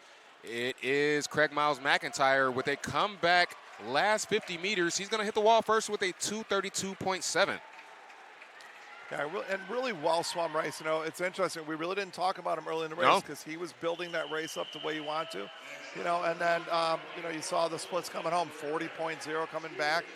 They're showing Cale McClellan with a 38. I don't know if that's accurate. That could be a mistake. Might be a missed touch on the previous wall. And so, a late communication on the pad there. So if it wasn't, that's a great last 50. But but we saw him build it up, and you saw some of the guys that were out early, a little bit quicker earlier in the race, coming in those high 40s. So a really well swum race, especially in the middle 100, for him to win that race. Yeah, a very impressive showing indeed. As we move on to the B final now, again, this is the men's 200-meter breaststroke. In lane 1, bottom of your screen, we have Benjamin Guerrero. In lane 2, Daniel Galinsky. In lane 3, Cale McLaren. In 4, Derek Song. In lane 5, Kyle Falkstrom. In lane 6, Michael Rosa. In 7, Logan Nielsen. In 8, Pearson Orr. In lane 9, Justin Alderson. And rounding out the group, top of your screen, in lane 10, we have Mr. Aiden Foley. Yeah, pretty solid field here. Some really good breaststrokers in this field, so we'll see how this goes. And some really good 200 breaststrokers in this field, too. So, and that's the race we're swimming. So, approaching that first 50-meter wall. Again, a very tight grouping in that lead pack there. Michael Rosa in lane 6 touches first with Logan Nielsen in lane 7 right next to him. And then Michael Rosa is really strong underwater pullouts, and he really had a dominant one right there. Picked up almost a half a body length right there on Logan Nielsen and the field. So, and you can see right now, you can see how long his stroke on, but he's not only is his stroke long, but he's getting great distance with each stroke. So that's just so important. Get a wide hand pull, anchor those hands, and move the body forward. We think about swimming, we think about pulling the hands through the water. Yeah. You really want to anchor the hands in the water and move the body over the hands. That's really far more important. And where Michael Rose had a great underwater pullout on that last wall, we saw Logan Nielsen just really hustle getting back into that race. So, so Michael Rose has got a bit of an advantage there with the pullouts, but here comes Logan Nielsen. Boy, he looks really, really strong, and he's already moved up even with Michael, and I would expect that we will see a lead change here at the third 50. Yeah, it's still too early to call. Boy, I tell you, that's lane 4, Mr. Derek Song. He's gotten himself up into that lead group a little bit as well, Bill. He has, absolutely. And actually so is, and Kyle Falkstrom is the number 1 seed, so you obviously wouldn't count him out. But as we thought, it is Logan Nielsen touching first. 39.16. And actually, ironically, Michael Rosa actually outsplit him a little bit. So it's according to the board. Am I reading that right? Logan Nielsen with about a quarter body length lead over Michael Rosa, but Michael Rosa's already starting to inch back into it. Again, you can't count out lanes 4 and 5, Derek Song and Kyle Falkstrom as well. They're making this race close, Bill. They absolutely are. And the strokes sort of look nice and long, but Logan Nielsen is definitely starting to pull a little bit. It's hard to tell from this angle. It is very hard to tell right now. Under the flags, these young men are in this B final. I think it's Nielsen going to touch first. It is in lane 7, Mr. Logan Nielsen with a 2:31.59. Yeah, I'm looking at the splits on the board. It looks like I think Michael Rosa might have been or I think that Logan Nielsen's touch on that third wall was probably a little bit soft, and so it didn't quite trigger the pad on time, and so, but it was good enough for the win. Yep, it certainly was. The championship finalists coming up here. Yes, it is. As the final grouping for the men's 200-meter breaststroke, the participants make their way to their lane assignments. Let me give you those names. In 1, bottom of your screen, we have Kyle Luwarchik. In lane 2, we have Henry Blau. In lane 3, Spencer Burkhalter. In lane 4, Jack O'Connor. In 5, Max Aida. Boy, I've been calling his name a lot already this evening. In lane 6, Mr. Travis Hull. In 7, Samuel Flessner. In lane 8, Thomas Reedy. In lane 9, Daniel Matlock. And in lane 10, at the top of your screen, is Mr. Preston Waldusky. And it's showing right now that Max Aida is the number 1 seed. Actually, Nick Zito this morning from West Swim Club. Nick's 24, so he's an old man in the sport now. But Nick swam this morning. Probably, obviously, he's just getting some swims in this week and doesn't want to, just be here all weekend long. Sure. And so, it's not uncommon to see someone like that will come in, swim some morning swims, and get out of Dodge. And so that's what he's done. But Max was just a couple tenths behind him this morning, and Max is in the A final this time, so maybe that conversation took place before they got the car. Exactly. You never know, Mr. Bill Shawls. As these young men are in the blocks now, we are ready for this A final. meet record here is a 2:15.48. That was set back in 2011 by Mr. Matt Elliott. Coming out of Peoria. Matt Elliott swam. It was him and Kevin Cordes, who's an Olympian now. So those two really had some great races throughout the years. Right now it's lane 2. It's Henry Blal. He might be going for some TV time here and getting some of that TV money. But, Nothing wrong with that. Yeah, because he's being very aggressive. Now, it's also possible that he is going for an intermediate split. He could be trying to get the Olympic trials qualifying time in the 100 breaststroke. We don't have that time in front of us right now. But, we'll see. It will be interesting. I would bet we're going to see him hit that wall at the 100, look at the board, and then just cruise the rest of the swim. Okay. Max Aida is out there too in the middle of the pool, as we've talked about. Right now we're kind of keeping an eye on Henry Blal. We'll see if he's, my guess is he's going for an Olympic trial or some national qualifying time. Yeah, he's looking strong and fast, certainly so far, Bill. And I know this is a key, but I would request that you explain it for the fans at home. You don't see a lot of splashback on his stroke, or underwater whitewash, I think is what they might call it. Right. Just explain a little bit how much of a key that is, especially in this particular stroke. You look at, you want to have the hands your hands have to be covered in the water, and so you want to keep the elbows behind the hands and get a narrow push forward. And we talked about Henry Blal. He was 106.5. I don't know what the cut is, but he's going to get last in his heat because he's warming down now. Max Aida has opened up a huge lead, and so, breaststroke is an unusual sport because you're recovering. Every other sport, recover the hands over the water. This one you're recovering through. There's a lot of resistance there. So, so right now we see Max Aida. He's 37.2, 145, massive lead right now. That was to be expected. His best time is 10 seconds faster than, or 8 seconds faster than the second fastest guy. And he's really putting out a dominant performance right now. He really is. 145. Boy, he's got about, a two body length lead over, that is lane 6, Travis Hull. It's a race for second. Lane 4 is... Look how far out in front he is. Yeah. And yet he's probably 3 to 5 seconds off the state record. Again, to give you an idea of what Matt Elliott's swim was like. Max Aida is putting on a great swim right here. Yep. One of the young stars of this 2019 Long Course Championship, Mr. Max Aida. He's going to win this A final with a 2:22.86. That is a winter national qualifying time. I believe he had it already. Jack O'Connor from Academy Bullets finishes second, and Travis Hull from Mundelein Mustangs finishes in third place. Again, we are moving right along here. 2019 Illinois Long Course Swimming Senior Championships. We are into event number 19 now. This is the women's 100-meter backstroke. It's the C final again. It'll be a C final, a B final, and then a championship final. So 3 finals bringing you here on YouTube this evening. Again, that makes for a lot of exciting races. Let me give you those lane assignments really quickly. In 1, we have Ashley Hintz. In lane 2, Carson White. In lane 3, Tegan Oska. In 4, Haley Olson. In 5, Jane Sanderson. In lane 6, Alexa Puccini. In 7, Amelia Jedrika, my apologies. In 8, Sandra Freeman. In lane 9, Grace Bevers. And in lane 10, top of your screen, we have Miss Samantha Rankin. So backstroke, obviously, we're on our backs. Again, we've talked about the backstroke earlier, and you're looking for 3 things in backstroke. You want to keep your feet up, get up on a good fast kick on the surface. You want fast hands, and you want to be tall as possible. Because you're on your back, there's a tendency to sit down a little bit, let the hips sag a little bit.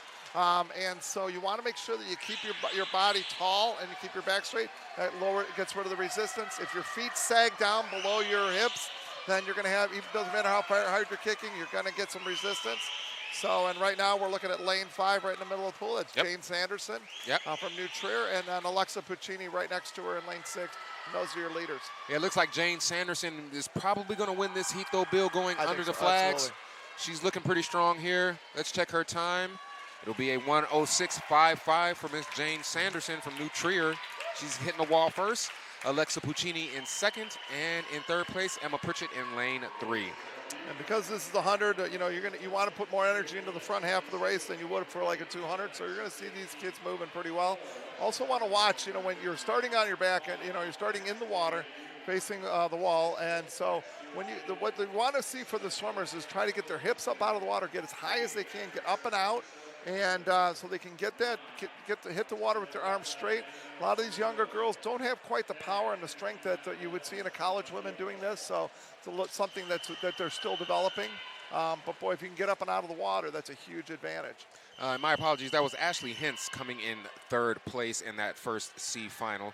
So my apologies there. As we move on to the B final now. In lane 1 is Miss Emma Pritchett.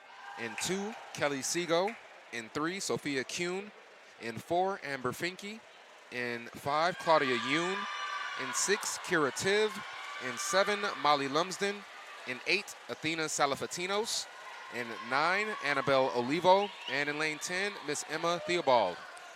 Kelly Seago with a great start in lane 2 to get the early lead, but very, very quickly, Athena Salafatinos from Maverick Swim Club looks to have the lead, but it's going to be close. There's about 4 or 5 girls all coming in, and as usual, I'm wrong about who's leading the race. It's Amber Finke from West Chicago with the early lead. But Kelly Seago with some great underwater work in lane 2. Absolutely. Touched the wall, I believe, like 4th, 5th, something like that, and she got right back with the leaders with her underwater work. Some of these girls are just a little bit quicker on top of the water, so they're able to stay with her. But I'm also looking at Emma Theobald at the bottom of the screen. It looks like she's in it, but I do believe we're looking at lane number 6, right? That Kira Tiv. Yep, I believe so. Miss Kira Tiv maybe in lane 6. Yep. You are right, Bill. It is Miss Kira Tiv from the Wolfpack with a 106.34. Wait, I got one right? Nice. Yes, you did. Yes, you did. Sophia Kuhn touches second, and in third is Claudia Yoon. Like spotting a unicorn.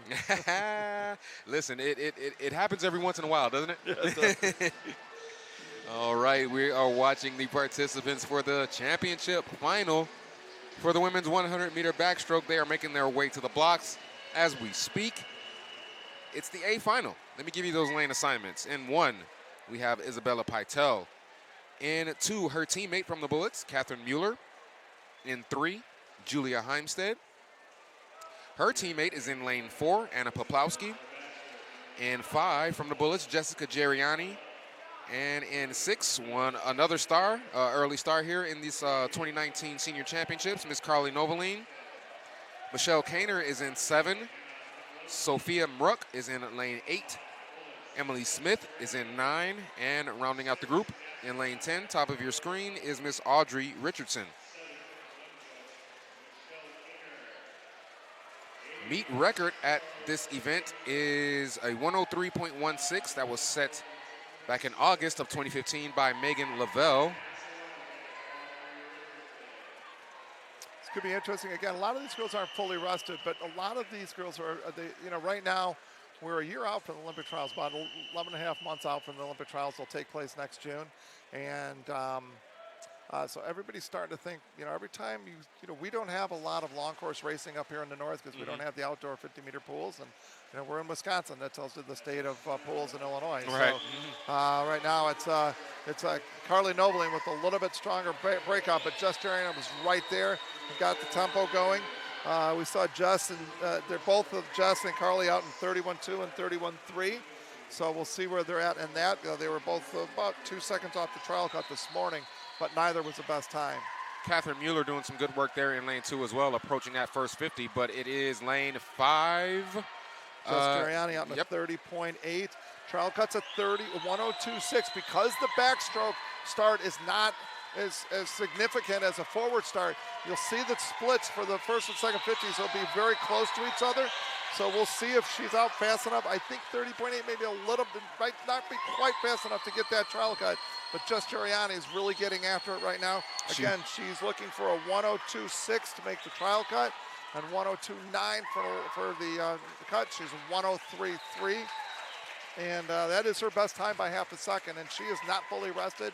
Carly Noveline finished the second with a 103.9. Also not fully rested, I'm sure. I'm sure these kids are all going to onto different national level meets coming up. So 0.2 of a second off the meet record was Jessica Geriani, but she does win that A final. So congratulations to her.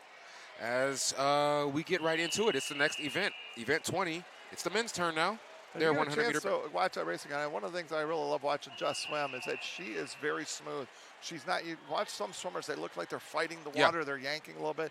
She's got a really smooth tempo, and it's a really nice swim. No wasted motion, right? Exactly. Very efficient is how she looked in the water. I agree. That's how I would describe it as well.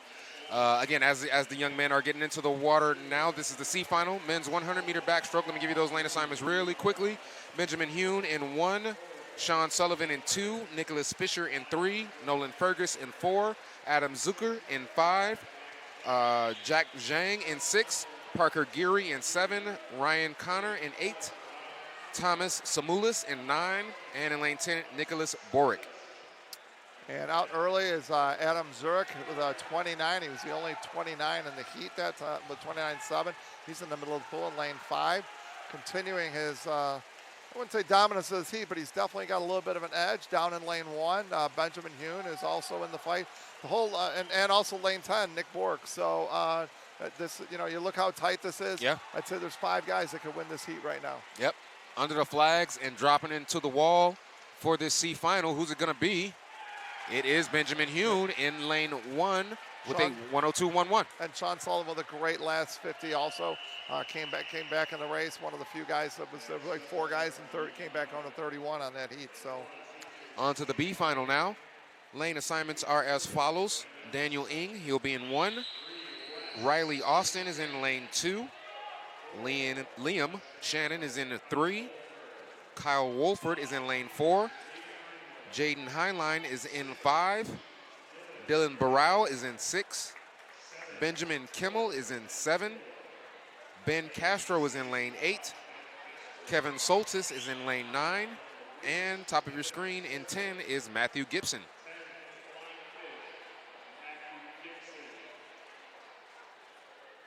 good mix of ages right in the middle of the pool. We have Jaden Heinlein, 13 years old. He's the youngster. There is a in 2 weeks, we're going to be broadcasting from St. John, Indiana, our other state meet, Illinois state meet, not in Illinois.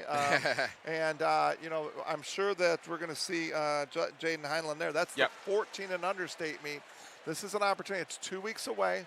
And so swimmers can come and swim here, get a lot of experience in swimming against these older swimmers, and for lack of a better term, really just kind of get beat up a little bit by these older swimmers and get beat. And so some of these kids, they're used to winning their events in their own age group. Now they come here, get a little humility, learn what they need to do to get better, and then we'll see them come in the state meet in 2 weeks with their competing against their peers. And we'll see how that, but this is some great experience. You're a 13-year-old, you're in junior high, and you're racing against college kids. So. Yeah, great teaching points, and it could be great confidence boosters for those younger athletes going up against some of the older ones. Lane 3, Shannon Liam was first. Is it Liam? Yeah, Liam Shannon, I'm sorry. And Dylan Bureau in lane 6 were the first two. Look at lane 10, though. Yeah. Matt Gibson is really getting after it from the YMCA Flying Fish. Yeah, it's a really close grouping, Bill. I can't really tell who might have the lead right now. Of course, this is a sprint race, so they're all close. I think it may be Heinlein. No. It's Matthew Gibson. Outside smoke, lane 10, touching that wall first with a 1 minute 63 tenths of a second. Excuse me. And coming in second is Ryan sorry about that. That was Heinlein coming in second in lane 5. That was Jaden Heinlein, and he was the 13-year-old finishing second in the heat. So again, a young swimmer getting some great experience and holding his own against these older swimmers. Absolutely. Again, should be a great confidence booster moving forward for him as we are now in championship final time. Participants are in their lane assignments. Let me give you those names really quick. In 1 at the bottom of your screen will be John Thorne. In lane 2, we have Grant Bojensky. In lane 3, we have Ryan Purdy. In 4, we have Patrick Gridley. In lane 5, I believe that's his brother, is Ryan Gridley. Yeah, they are brothers, yes. In 6 is Andy Ritzema. In 7 is Andrew Zhang. In 8 is Jack O'Connor. In lane 9 is Andrew Kelly. And in lane 10, rounding out the group, is Simeon Rinkenberger. They're brothers. They're both the same age. I'm going to go out on a limb and say they're twins. Oh, okay. So. Well, there you go. Irish or otherwise.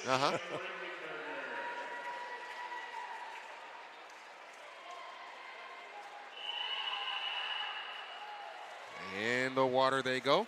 Again, this is the 100-meter men's backstroke.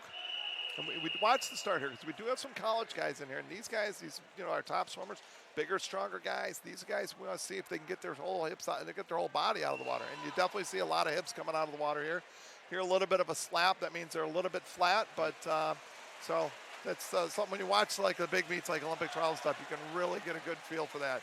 And right now, lane one, that's John Thorne from Wild, 22 years old. He's the old man in the field, so probably got a little bit of power there. But, Definitely. But as we move in under the flags, it looks like lane 5. That's Ryan Gridley. Yep.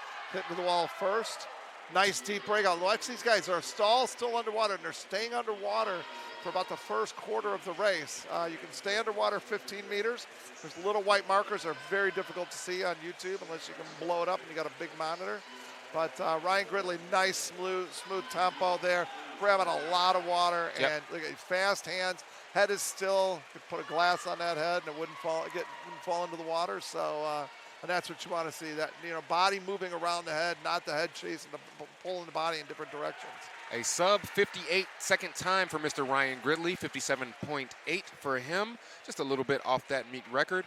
Coming in second, did not get that name, but I believe it was lane 4, his brother, Patrick Gridley. That was Patrick Gridley, yes. All right, we are ready, or I believe, for another break, awards break. We will bring you the awards for the 200-meter breaststroke and the 100 backstroke, and we will be back in a few minutes.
All right, it is awards time now. It is the women's 200-meter breaststroke. I will give you those top 10 finishes, starting with 10. From Nassau Wildcat, it is Emma Ruby. In lane 9 from Glenbrook, it is Camilla Nowak. In 8th place from the Bullets, it's Julia Crawl. In 7th place, also from the Bullets, is Sarah Jass. In 6th is Rose Janya from St. Charles. In 5th place is Mary Erb from Nassau Wildcat. In 4th place is Kelsey Krish from the Bullets. Maggie Papanikolaou from Alligator Aquatics is in 3rd. Madeline Winnick is in 2nd place from the Bullets. And your winner of the 200-meter breaststroke in 1st place from New Trier Aquatics is Miss Kaylin Gridley.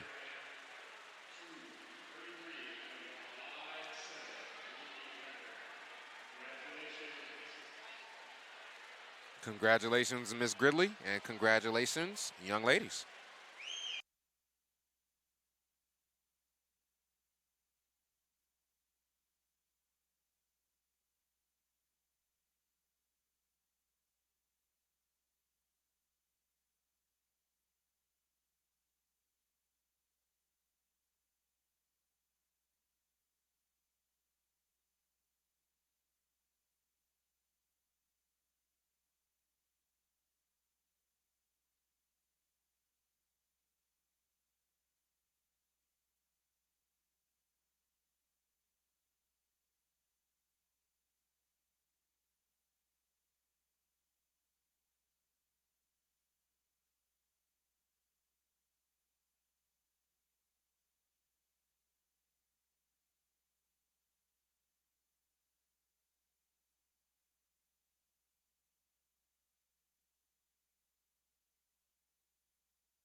All right, we are waiting on the results for event number 18. It is the men's 200-meter breaststroke. A possibility of a DQ there, so hopefully we can get you those results as soon as possible.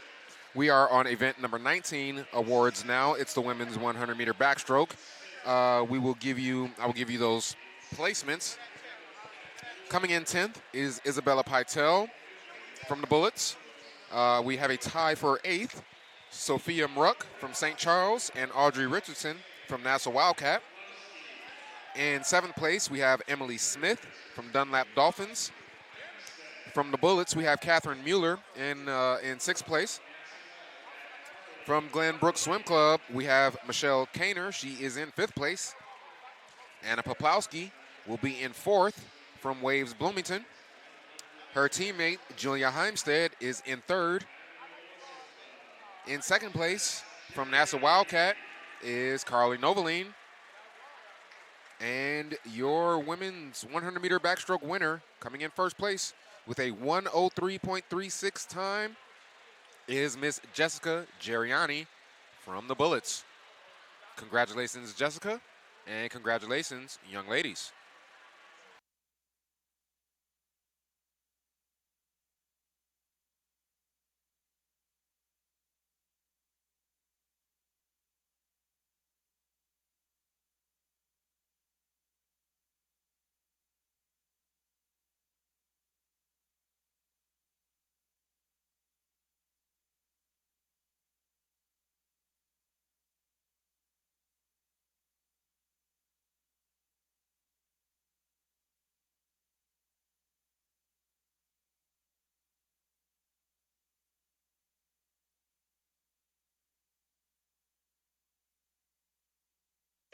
All right, awards for event number 20, the men's 100-meter backstroke. In 10th place from Nassau Wildcat, we have Andrew Kelly. In 9th place, we have Simeon Rinkenberger from the Water Wizards. From Maverick Swim Club, we have Grant Boczynski in 8th. In 7th place, from the Academy Bullets, we have Jack O'Connor. A pair of Nassau Wildcat teammates in 6th and 5th place. In 6th is John Thorne, and in 5th place is Andrew Zhang. From Bloomington Normal, in 4th place, we have Andy Ritzema. Ryan Purdy is in 3rd place from Glenbrook Swim Club. And a pair of Nassau Wildcat teammates, they just happen to be twins. Coincidence? I don't think so. But in 2nd place, Mr. Patrick Gridley with a 59.27 time. And your winner, his brother, in 1st place with a time of 57.8 is Mr. Ryan Gridley. Congratulations, young men.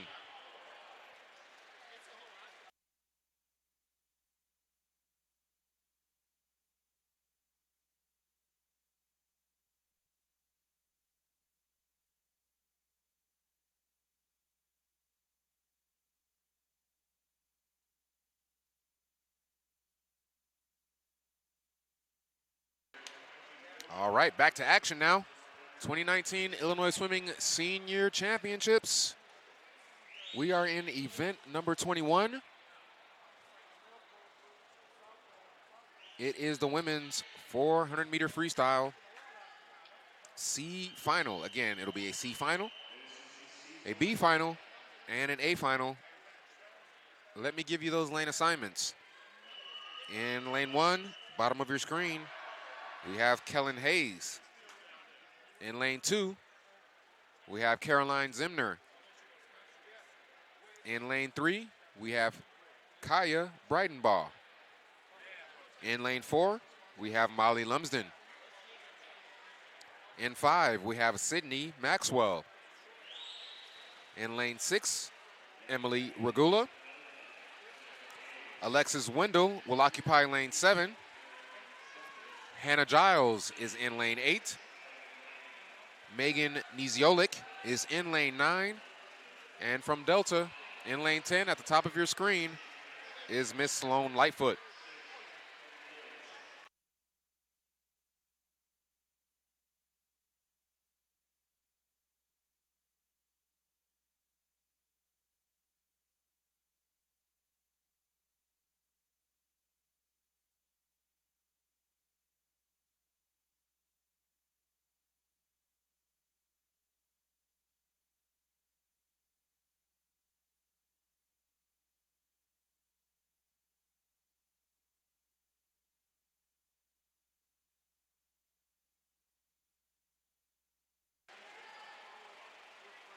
approaching the first 100 meters.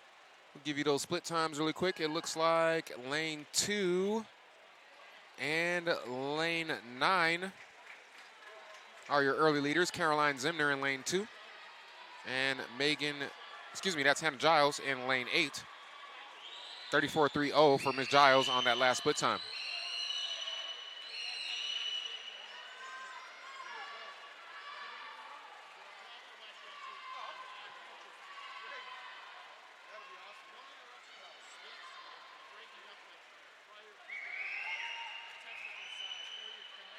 The 150-meter mark brings in a 144.5 for Caroline Zimner, 34.6 on that split. She is also the fastest in the pool.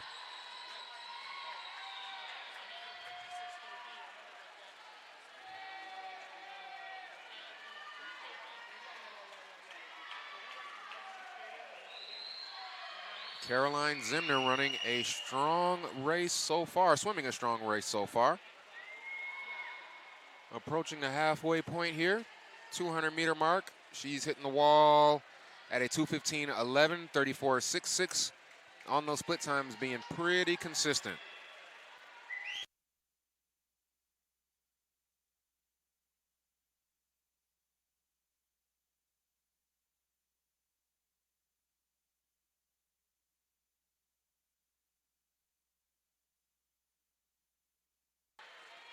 $250-meter mark for Miss Caroline Zimner from Wheaton Swim Club. She's built a big lead in this race, Bill. And let's check her split time, 2:49.96. Yeah, late to Caroline Zimmer. Sorry. Out of breath there a little bit. It's on to me, Director, so I have got to make sure we get other things taken care of. So I'm a little late. Thought I'd give your ears a break. So, yeah, Caroline Zimmer's got a nice tempo going, and now she's starting to build her kick in for this last 150 meters. Yeah, she's swimming a really, really strong race. Again, we mentioned it a few minutes ago.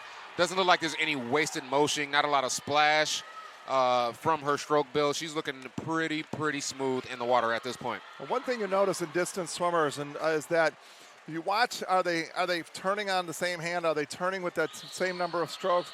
Sometimes you'll see a swimmer get tired. They'll take an extra stroke or they'll have a big, long glide. And so she's right on tempo and right on pace. So doing a nice job. She comes out of Wheaton Swim Club. Bob Struby's got had a lot of good distance swimmers over the years. So she's just another one of a long line.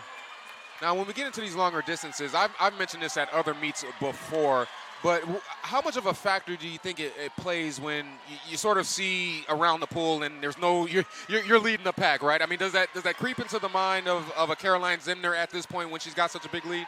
Yeah, it can. All of a sudden it's like, it's lonely by yourself. Yeah. And so you start wondering, am I going too fast? I'm like, wow, I'm really killing it here, So now again, but, and it is because, like these girls in the middle, they see each other. There's that obvious competitive juice to get Sure. for. She's out in front. You kind of tend to think, oh, my God, I got to hang on to this. So, but she's doing a great job keeping her tempo. Another thing, too, is if you've got a big lead like that, like Katie Ledecky, she wins by hours in her distance events. And, but she's got goals. And I think that's the important thing of having goals and then getting you to and staying in your own lane in that regard. 4:35.13 for Miss Caroline Zimmer, touching the wall first. Sydney Maxwell is in second, and Alexis Wendell is in third. As we are moving on to the B final now. Again, this is the women's 400-meter freestyle. Longer races at this point of the evening as we're getting ready to somewhat wrap things up. Only a few more events here on day 3, but again, no less exciting. Even though these are longer distances, Bill, I enjoy it all. Absolutely, and this is the 400. Part of the reason this 400 is where it is in the program today is that, number one, some of it is just logistics of the meet, Sure. and so you don't want to load up a 400 early in the day and then you're dead for the rest of your races. So you put it at the end of the day, swim your other shorter races, which aren't going to kill you and take up a lot of energy, but now you got the 400 at the end. You get to get out of here. The other advantage to this is that we've had the shorter races. Now we have a 400, and so some of those other swimmers will get a little bit more rest going into the relays. B final, again, let me give you those lane assignments as they dive into the pool. In 1 from St. Charles is Julia Pfeiffer. In lane 2 is Allison Pearson. In 3, Olivia Dorshorst. In 4, Michaela Herwig. In 5, Mackenzie Lipnick. In lane 6, Anna Andres. In 7, Kiara McGowan. In lane 8, Mary Kate Phillips. In 9, Katie O'Connell. And occupying lane 10, Miss Josie Presky. And right off the bat, lane 3, it's Olivia Dorhorst from Arlington Alligators. Talked a little bit about them. They've just gone through a coaching change, and one of the great swimmers from Illinois swimming from the past is Stacy Cassidy. I don't know her married name, but Stacy was a great swimmer out of Barrington when she was in high school and a multi-time state champion, state record holder. And so she's the interim head coach for this team. And so she's a freestyler, so I would expect to see these kids do well. And she was a tough, really strong athlete. So it's nice to have someone like that can come in and step in as interim head coach while they, in the middle of the season. So 104.53 for Miss Olivia Dorshorst. 33.96 on that 50-meter split.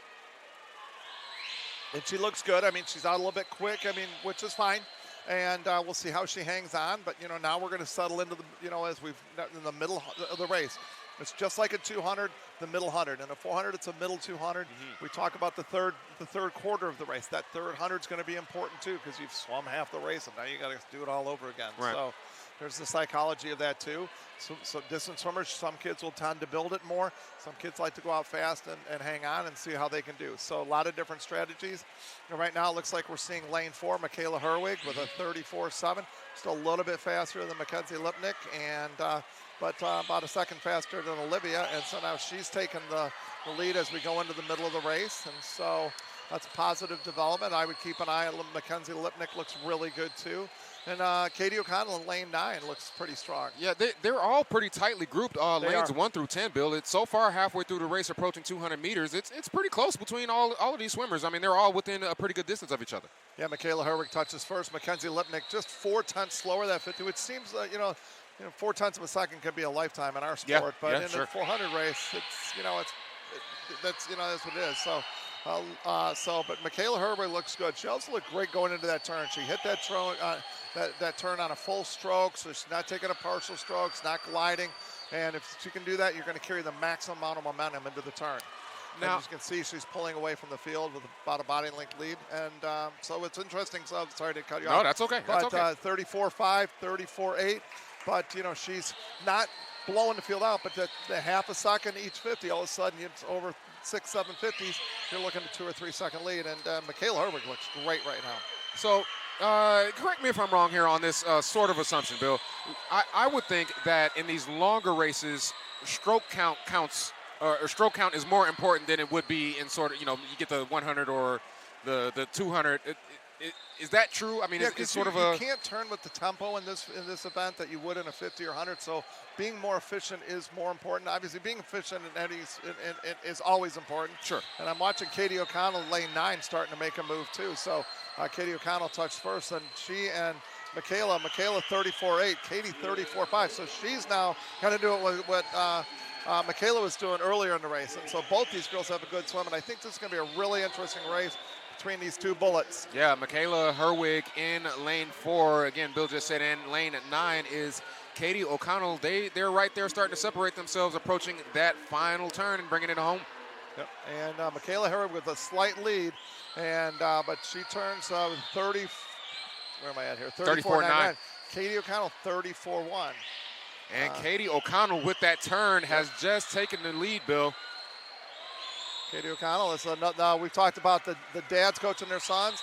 Katie O'Connell swims for her mom, and Misty's not the head coach of that location, but she does swim for her mom quite a bit, and so Katie's doing she's doing a great job here. Got a great swim going. I'm just going to watch her mom to see if that's the best time or not, because I'll see her mom jump up and down. Mom's happy, so we're all happy. It is Miss Katie O'Connell bringing it home in that last 50.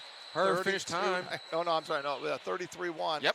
And look at third place was Kiara McGowan, 32.9. She's a sprinter, so she had a lot of energy coming back. Michaela Herwig hung on for second place. So the Bullets go 1, 2, 3 in that heat. And, I think you might be a little bit proud about that there, Bill. We're very excited about that. So. I'm not quite sure why, but no, I'm kidding. So that was the B final. Again, that was pretty exciting. A trio of Academy Bullets taking home or getting the top 3 place finishes as we now await And they approach now those championship finalists. If you can hear the music blaring over the PA system, that is wonderful. So we have these young ladies approaching their lanes now. Let me give you those assignments. Again, this is the A final for the women's 400-meter freestyle. In 1, we'll have Lauren Payton. In 2, Corinne Geist. In 3, Nina Mullen. Kaylee Lavelle is occupying lane 4. Azra Abdik is in lane 5. Elliott Kennedy is in 6. And lane 7 will be occupied by Sydney Kelly.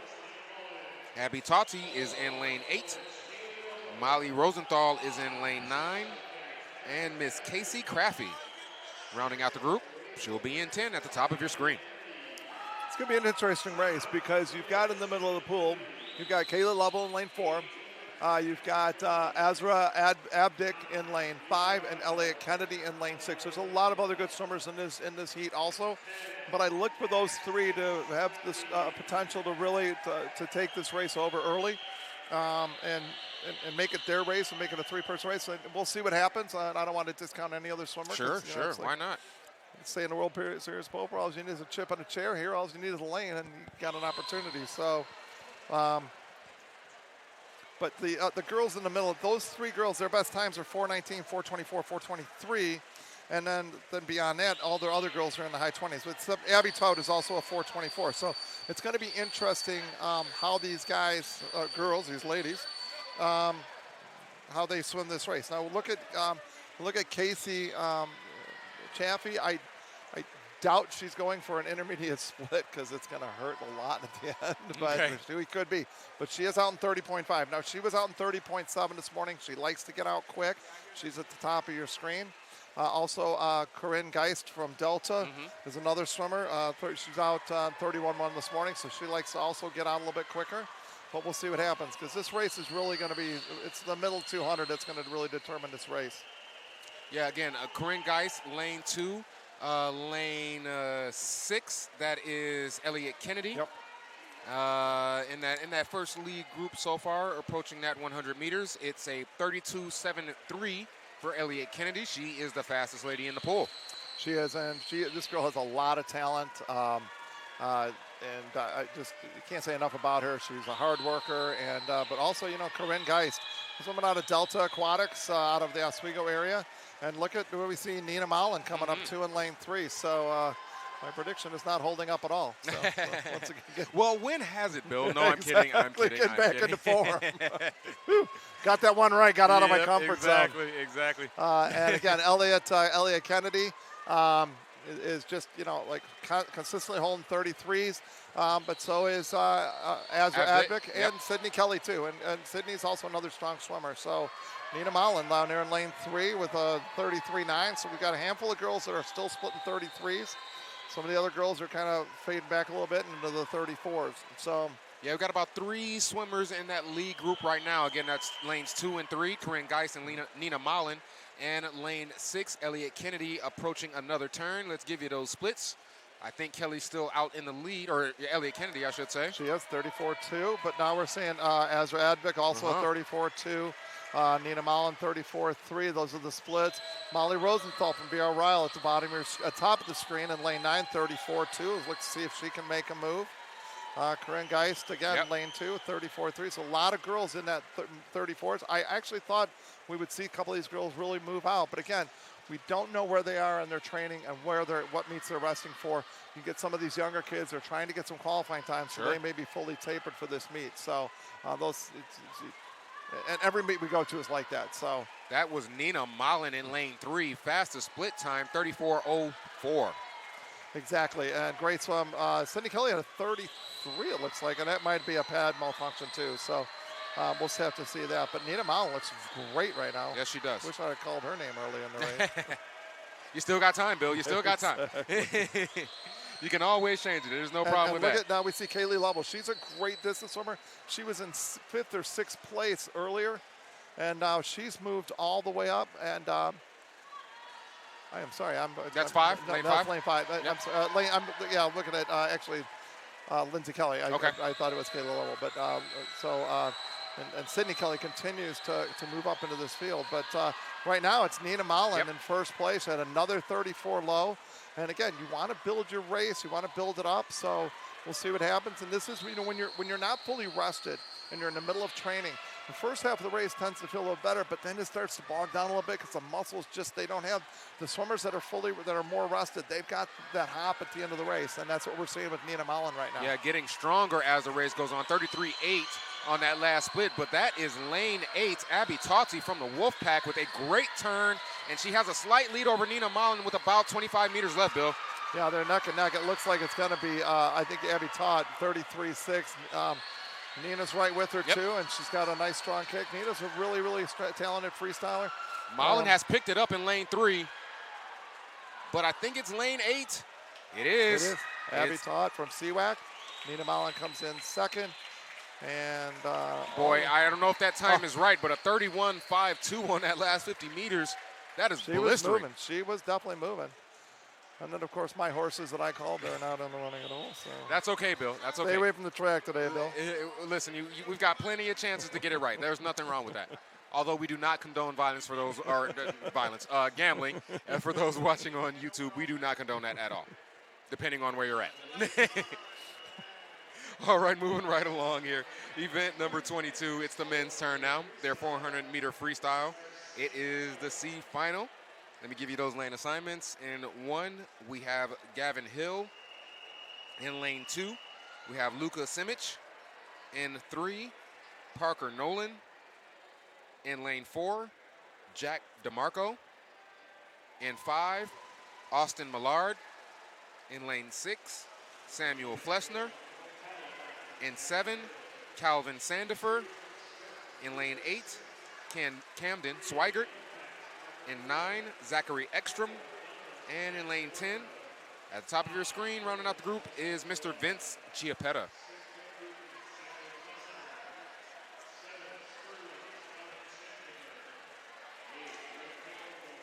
And right off the bat, it's Austin Millard in lane number 5 with the early lead. Lane 1 down at the bottom is Gavin Hill from Palatine. He's also right there with Austin. Both of them turn at a 28 mid. So actually Gavin was turned first. Yeah, a very tight grouping, though, approaching the second wall, first 100 meters. As Bill mentioned, that is lane 1, Gavin Hill. Watching Zach Ekstrom at the top of the screen, too, moving into the picture right now. He's right behind those guys. Austin Millard in 5, 1 minute, 6:3. Yep, and then, Zach Ekstrom looks like he's in second place right now. He's at the top of the screen, but, things will shake out a little differently. It's interesting. You watch these guys, Austin Millard's a little bit longer. He's watching Zach Ekstrom. He's a little bit shorter guy, so he's got to have a bigger tempo. Just keep moving the hands as fast as he can, not as fast as he can, but you got to keep that high tempo going the whole race. Approaching another turn is Mr. Austin Millard in lane 5. Starting to pull away a little bit here, Bill. 132.31 on that 150 mark, 31.6. Almost 31.7 on that split. Absolutely, yeah. And Austin's, I think he's a lot better than a C finalist in this event. Not sure what he was doing this morning, what happened, but he's certainly a strong enough swimmer that you would have thought would have been in the A or the B final tonight. So I'm not totally surprised that he's pulling away from this field and dominating it because he's one of Illinois' top up-and-coming distance swimmers. Yeah, Austin Millard having a really strong swim right now, 32.14 on that last 50 meters. Being pretty consistent, right around 32, 31, high 31, low 32. Yep, Zach Ekstrom hanging in there at the top of your screen too, out there in lane 9. And we're starting to see Parker Nolan from lane 4, Jack DeMarco from Delta coming up too. So, a little ground closing by that second group, but again, Austin Millard looking really strong here from the Academy Bullets. He's still got about a body length lead over the rest of the field. Although, again, as you mentioned, that's lane 9, Zachary Ekstrom from the Bullets as well. Starting to cut in that lead just a little bit, Bill. Yeah, but look at that. He's just got that big tempo turning over. So, the only two guys going 32s right now. So we'll see how it goes. But Parker Nolan looks pretty strong right now. We'll see if he can hang in there. So, as of this point, it is a race for second, as Austin Millard will make another split time at 32.96, 3:10.07 on his way out. Yeah, Zach 33.8 is a little bit off his tempo on that, so he's going to have to scramble a little bit to stay into this race. But you're right, it's Austin Millard now has a 2 to 3 body length lead. He's got about a 3 to 3.5 second lead on the 2.5 second lead on the field, so he'll to be able to cruise this into the finish. Hope he keeps pushing it. The race is really for second, and right now it looks like it's between Parker Nolan and I'm sorry, I keep saying Parker Nolan. It's Jack DeMarco in lane 4 and Zach Ekstrom in lane 9. So, and they both turn right next to each other. Jack DeMarco with a slight lead, 33.9. Zach Ekstrom 34.4, about a half a second off that pace. So this is where, like, Zach Ekstrom, he's a high tempo swimmer. He's at a little bit of a disadvantage because he's not pulling on as much water. These other swimmers get their kicks up, and now they're more efficient. And it's, you know, and you see Zach looks like he's getting swallowed up a little bit, and he's really not. He's just finding a gear that maybe some of these guys should have had earlier in the race. I don't know. But that's what you're seeing right there. He's not dying. Zach's going to have a great last 50. But these guys that are a little bit more efficient are picking up the tempo. So good swim for the field. Austin Millard, again, 4:14.3. Jack DeMarco will be second with a 4:20.7. And Luka Simic in lane 2 will be in third. As we are moving on now to the B final. In lane 1, bottom of your screen, Mr. Andrew Dye. In lane 2, Calvin Wendell. In 3, Ben Rutledge. Dong Hyun Hwang, hopefully I got that right, is in lane 4. I apologize if I didn't. Lane 5 is occupied by Mr. Everett Andrew. William Raitt is in lane 6. Samuel Dienstag is in lane 7. Sammy Musali is in lane 8. Trevor Carter is in 9. And rounding out the group in 10 is Brendan Wagner.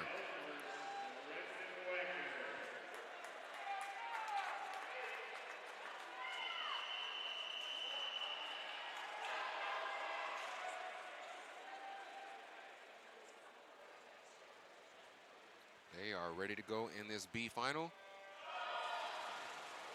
And in the water they are. Yeah, you know, the depth in Illinois is really impressive. Illinois is the second or third largest swimming LSC. We talked about those yesterday. So in swimming, you know, it's basically states, but not every state follows state lines. And like I said, you know, California has so many swimmers out there. They've broken up into 4 or 5 different LSCs. But you know, Illinois swimming is one of the largest LSCs, and so because of that, we have some incredible depth. And that's on display when you see swimmers like this. You know, you see a lot of these guys that are in this B final here would be dominating smaller states, you know, especially when you get out west. So, you know, these guys are getting great competition. And while, you know, they could be really dominant in another state, this competition, I think, really helps push these guys as Will Raitt starts to kind of sneak ahead of the crowd here a little bit. Everett Andrew is very, very strong. There's some really strong swimmers in this field, so we'll see how this all plays out. Sub 59 there, that first 100 meters for Mr. William Raitt, 58.96 to be exact. And we'll see where they're at. Again, they're all splitting around. Will's 30-point high. He was the only 30-point swimmer. Everybody else was 31s. We'll see if that he can keep up that tempo moving, or if he comes back to the crowd a little bit, or if they up their game and get up into those 30-point splits. So 31.4, again 31.6s. So he's still the fastest split, still opening up his lead a little bit. I still want to keep an eye on Everett Andrew. He was the number 1 seed going into this. He's right, what we like to say, you know, he's got his shoulder right at Will's hip, so he's right in his hip pocket. There's a little bit of a draft there, too, because Will Raitt is pushing a little bit of a wave, and so you can get into that, you know, kind of like drafting in NASCAR, in NASCAR or any other sport.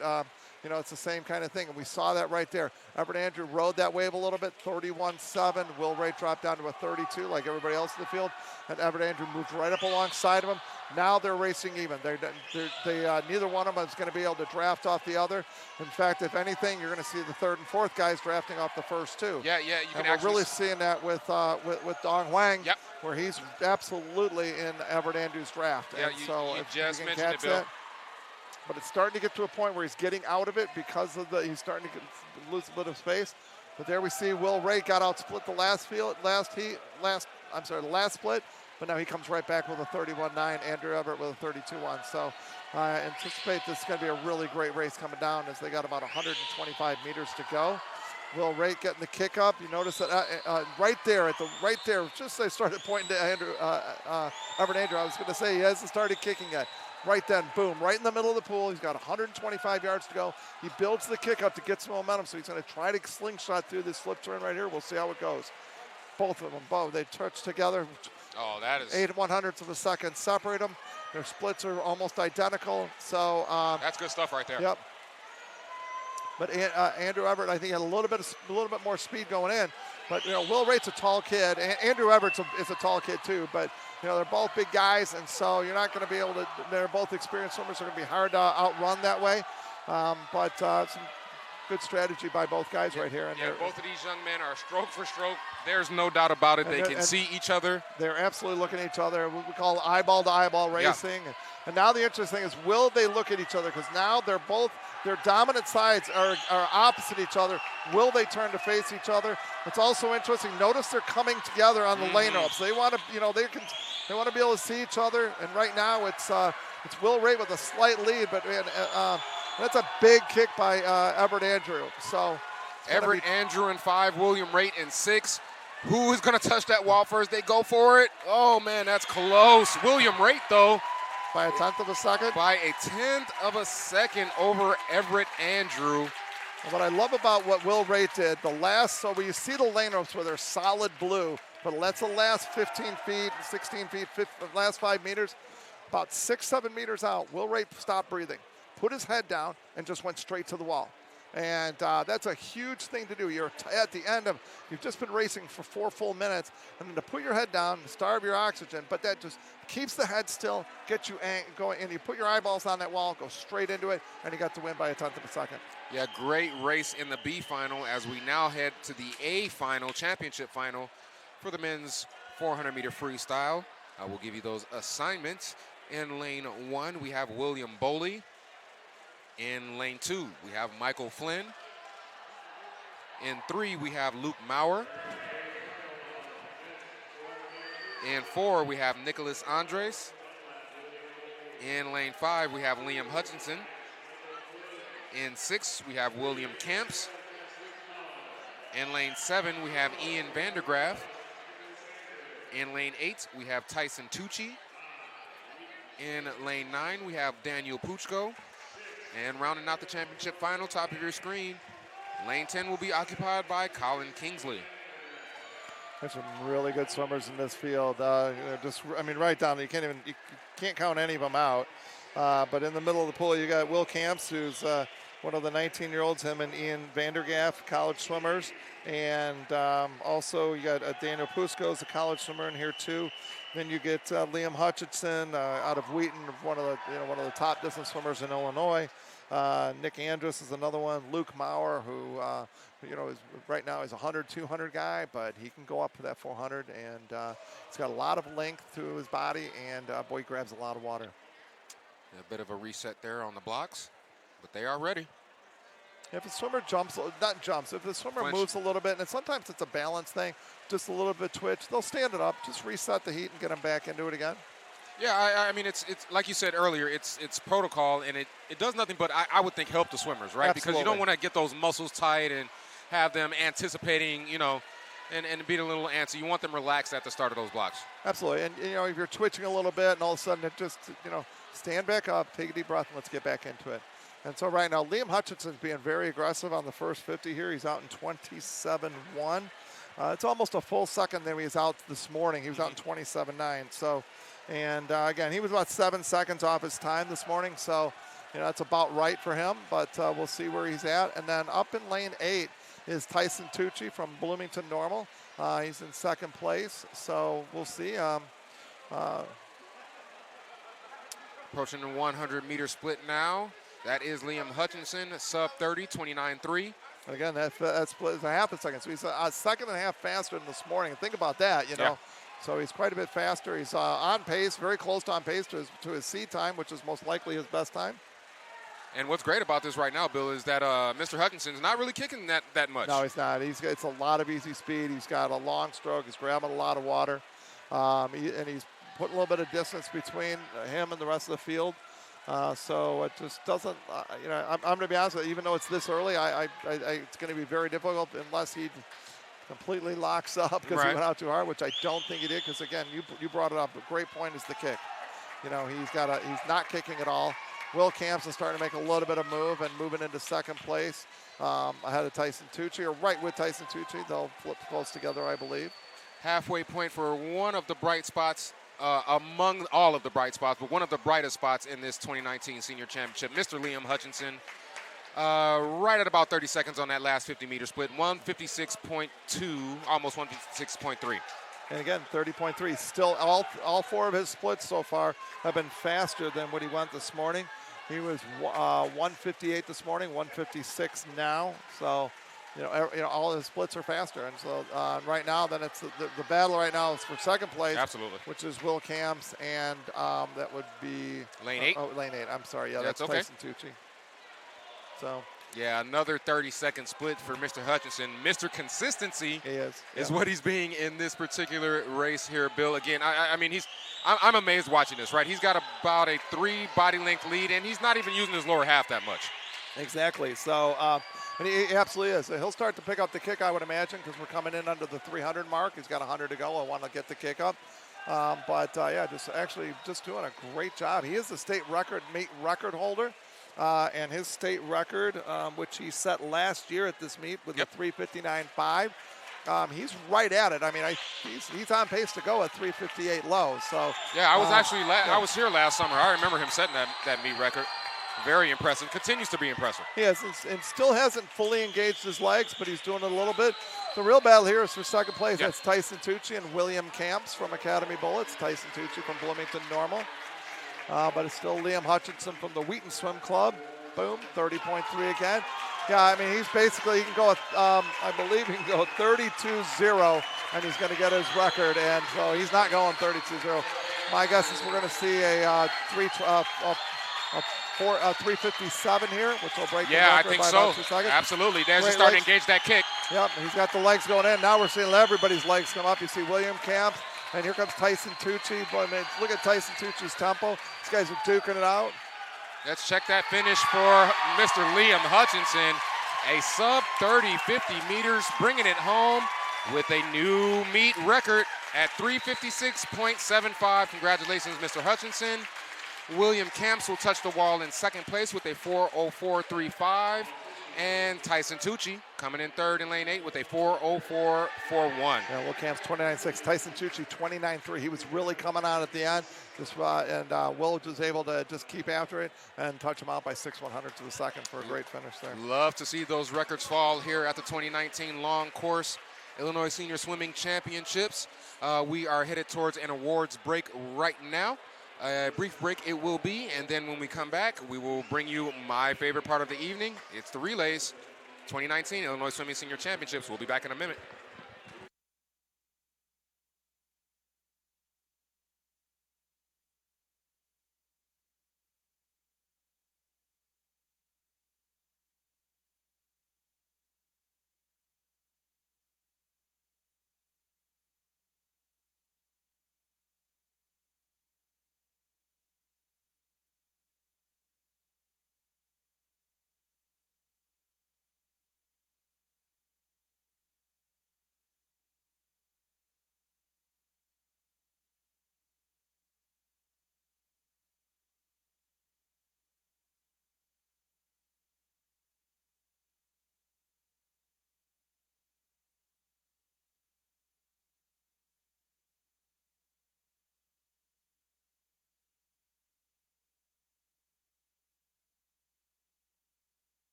It's awards time.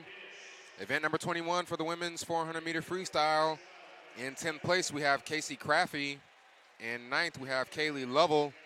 In 8th place, we have Lauren Payton. In 7th, we have Elliott Kennedy. In 6th place, we have Molly Rosenthal. In 5th, we have Corinne Geist. In 4th place, we have Azra Avdik. In 3rd, we have Sydney Kelly.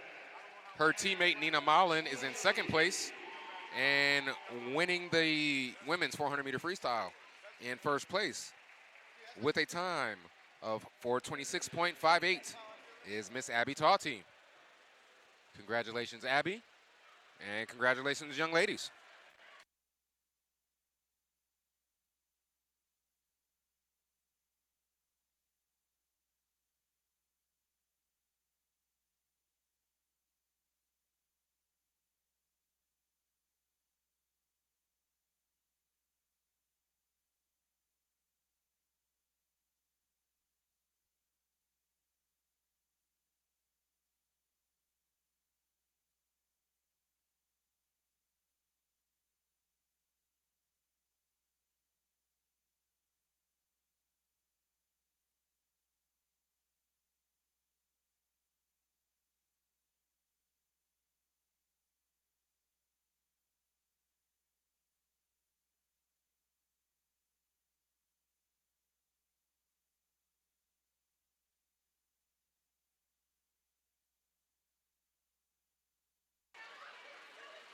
More awards here at the Illinois Swimming Championships. This is event number 18. The event we did not bring you earlier, but we have it now.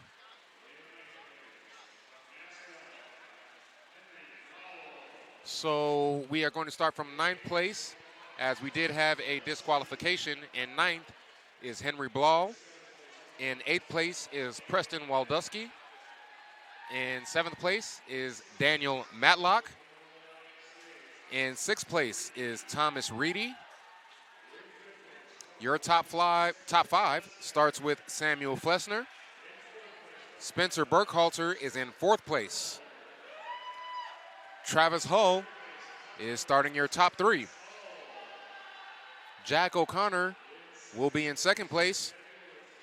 And Mr. Max Aida from the Glenbrook Swim Club, he is your winner of event number 18, the men's 200-meter breaststroke, in with a time of 2:22.86 is Mr. Max Ida.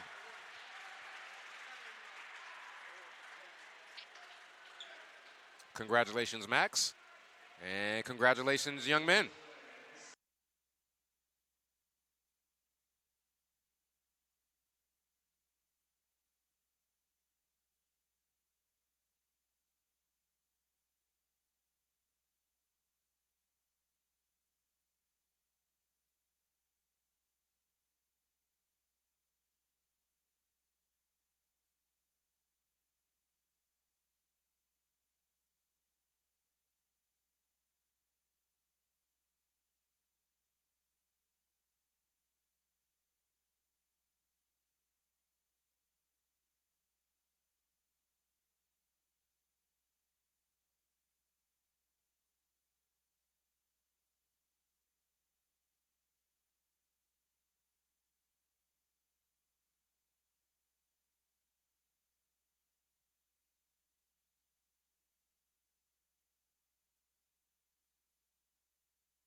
Awards for event number 22 now, the men's 400-meter freestyle. In 10th place, Colin Kingsley. In 9th place, Ian Vandergraaf. In 8th place, William Boley. In 7th place, Daniel Putzko. In 6th place, Michael Flynn. Your top 5 starts with Nicholas Andres. 4th place belongs to Luke Maurer. Your top 3 starts with Tyson Tucci. In 2nd place, Mr. William Camps. and winning this A final with not only a meet record, but a Olympic Trials 2020 record with a time of 3:56.75 is Mr. Liam Hutchinson.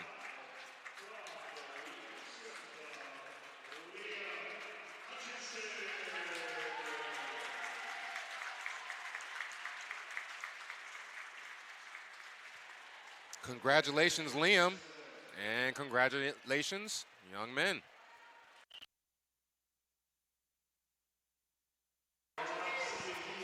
And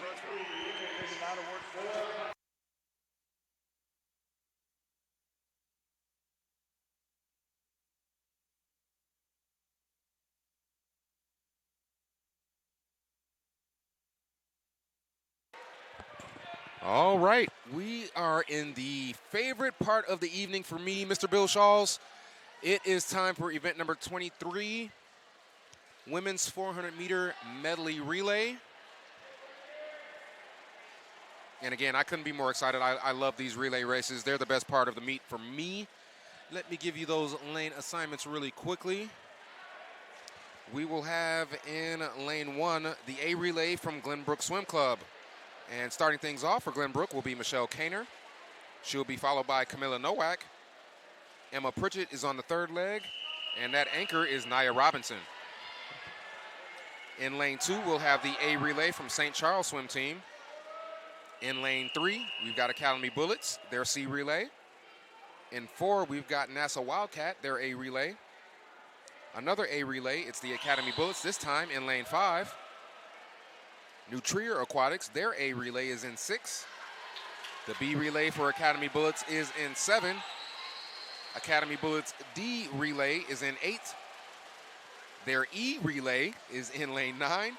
And in lane 10, the A relay from Maverick Swim Club will be at the top of your screen.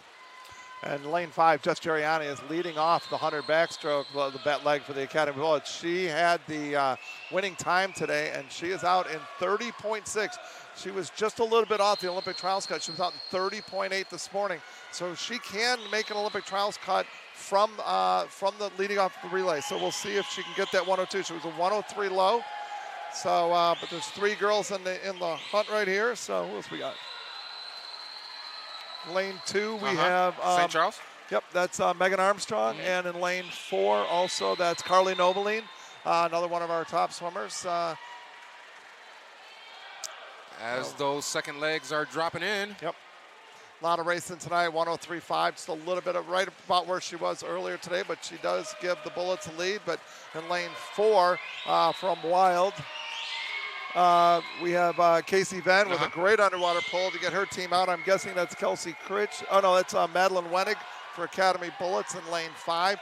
Madeline Wenig's got a nice tempo going there. And in lane number 2 from St. Charles, it's Rose Jania. So these girls were all in the championship final tonight, and you can tell that's why they're getting out ahead in this relay. So, and it is Academy Bullets still touching first. We have some weird touches on the board there. I'm not sure what happened. Yep. But that's going to probably mess up some of the splits, but we'll get a final time. So, and then right now, again, that's is it Anderson, I believe. In lane, lane 4, Wild. I'm saying Casey Venn, who's starting to pull, create a bit of a gap between them and Wild and Academy Bullets. So we'll see how it goes. And then going next will be Lindsay Merck for Academy Bullets, and for NASA Wild will be Audrey Richardson. Audrey's one of those kids that had the camp we saw at the camp in Toronto a couple of weeks ago. So we'll see how this goes. It is the butterfly leg of this relay now, and again, that is lane 4. It's NASA Wildcat and Audrey Richardson with the butterfly leg. Above her in lane 5 is Academy Bullets, their A relay, and Lindsay Merck, like you just mentioned, Bill. Exactly. And then watch lanes 2 and 5. Also 2 is St. Charles, and their butterflyer is Paige Armstrong. That's Megan's sister. And then lane number 6, New Trier Aquatics. That's Greta Pelchak. But right now it is NASA and Academy. The Academy Bullets touchpad is not working at the far end, so we're not getting turn splits. That will not impact our ability to get a final time. But Lindsay Merck is really closing up right now on on Audrey Richardson. And so this is she's got a great second 50. Audrey got it really fast, and I think she's paying for a little bit. The hips are a little bit low. Lindsay built it up a little bit more, and seems to have a little bit more energy coming into the finish. As we get in, that's probably Nina that's Natalie Ungaretti for Academy Bullets and Annika Wagner. So these are two of our top swimmers and sprinters. And these girls, both these girls came back, some of the top swimmers, they were both training together just a couple weeks ago in Toronto. And so we'll see how this goes. Both really strong sprinters. And these two relays are definitely dominating the race. It is lanes 4 and 5. Wildcat A relay in 4 and Academy Bullets A relay in 5. It's really, really close. This is why I love this part of the evening, Bill. Absolutely. And Annika Wagner was a little bit faster on that first 50 than Natalie Ungaretti, and it looks like she's starting to pull ahead. But Natalie's digging deep too, so it's going to be a great race. But boy, Annika Wagner looks great right now. And Annika Wagner, lane 4 for NASA Wildcat. She's pulling away. She's going to bring this thing home, Bill. The meet record is a 4:19. They are going to break that, and they're going to break it substantially. Wow. Both teams go under the meet record. Academy Bullets by 3 seconds, but it was Wild that touched the ball first, shattering the record of 4:19.03 held by New Trier. I believe that was last year. Yeah, they're actually under national standards as well. Both those teams are first and second. Wildcat and Academy Bullets is second. Congratulations for an exciting race. As we move it along now, it's the last one of the evening, Bill, and I don't want to go, but we have to. But again,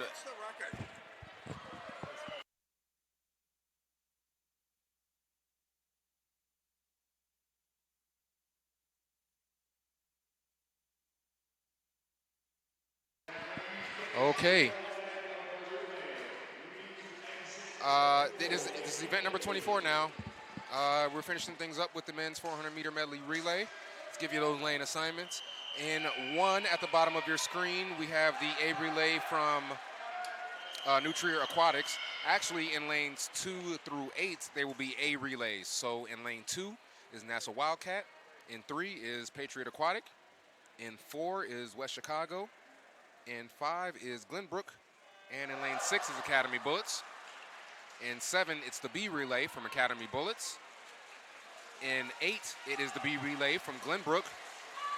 St. Charles swim team, their A relay is in lane 9, and the C relay for Academy Bullets is in lane 10 at the top of your screen. And right off the bat, it's lane 6. It's Jack O'Connor with the backstroke leg. Him and Calvin Windle from St. Charles in lane 9. Those are the two leaders, it looks like, as we go into the first turn.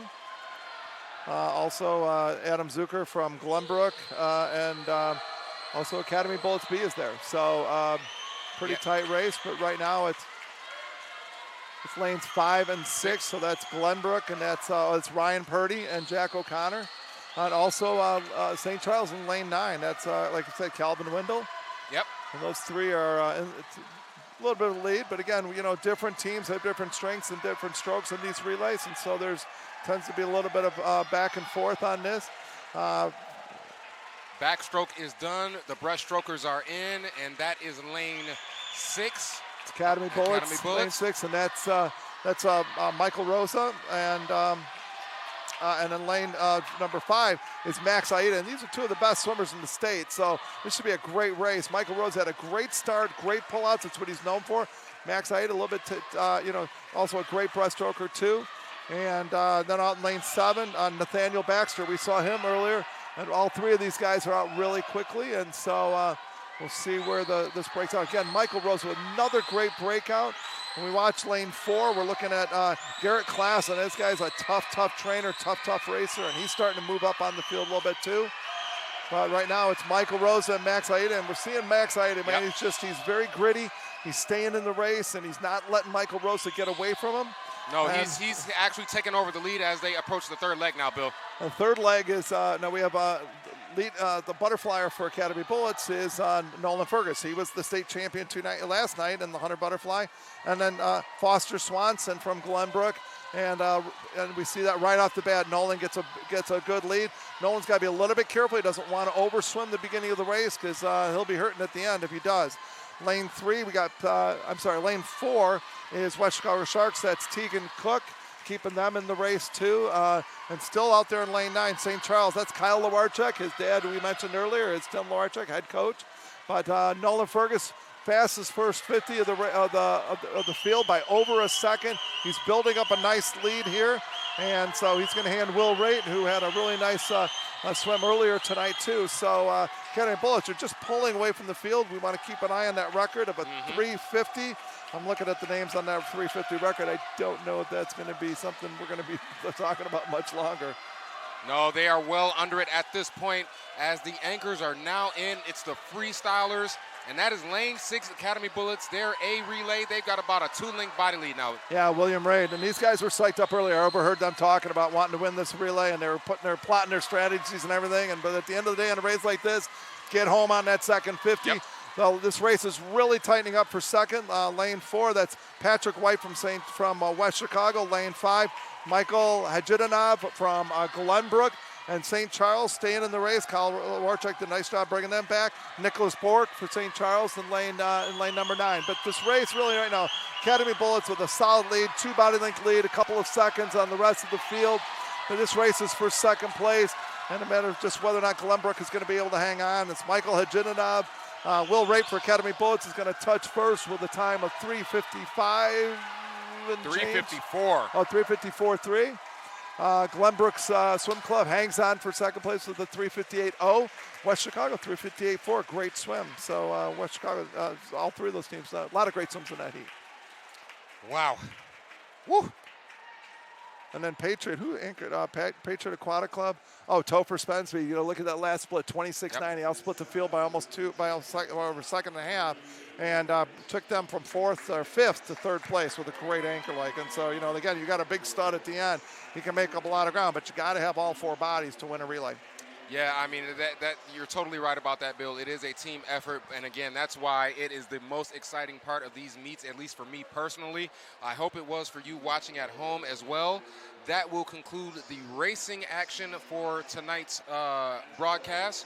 We're going to have some awards for you in just a few minutes, and then I'll be right back to wrap things up here at the 2019 Illinois Swimming Long Course Senior Championships.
are at the awards portion. The last awards given out for the evening. Day 3, 2019 Illinois Swimming Senior Championships in the long course. Let me give you the top 10 finishers for event number 23, the women's 400-meter medley relay. We are going to start with the Maverick Swim Club in 10th place. Academy Bullets is in 9th, their D relay. Fox Valley Swim Team, their A relay is in 8th. Academy Bullets C is in 7th. Academy Bullets B is in 6th. Glenbrook Swim Club A is in 8th. St. Charles A is in 4th.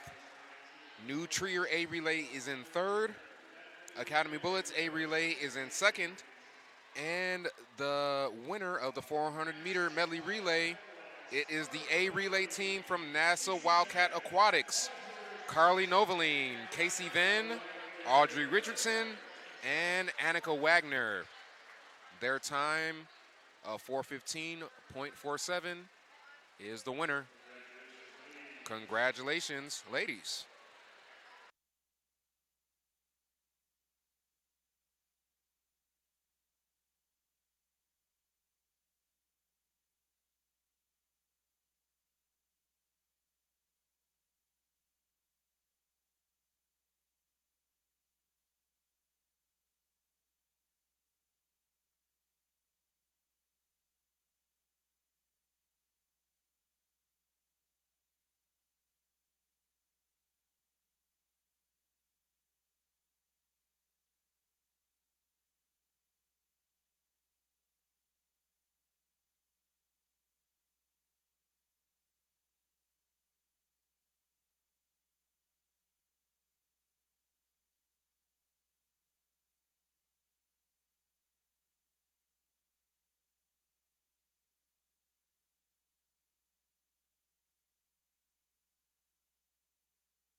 Event number 24, the awards for the men's 400-meter medley relay.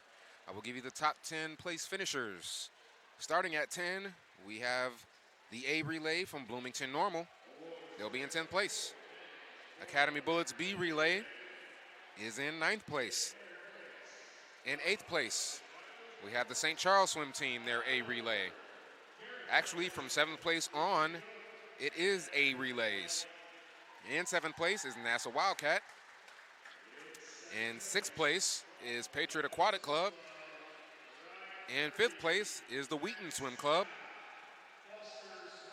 Fox Valley Swim Team is in 4th place.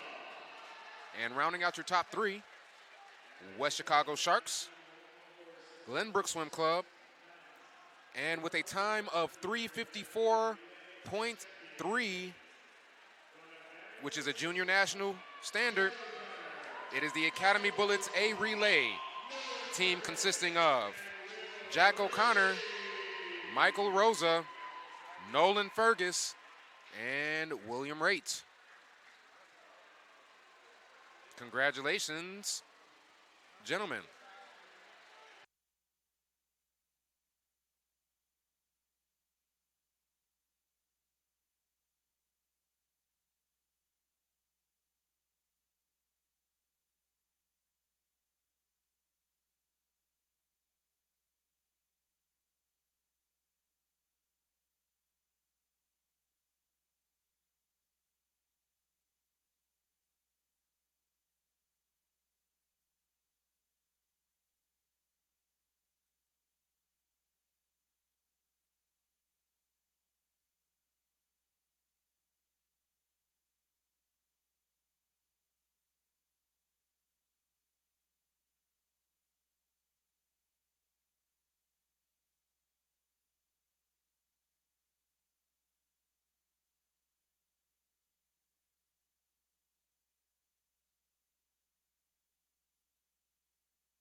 Okay, that will conclude things for day 3 of the 2019 Illinois Swimming Senior Long Course Championships here from the Recplex at Pleasant Prairie, Wisconsin.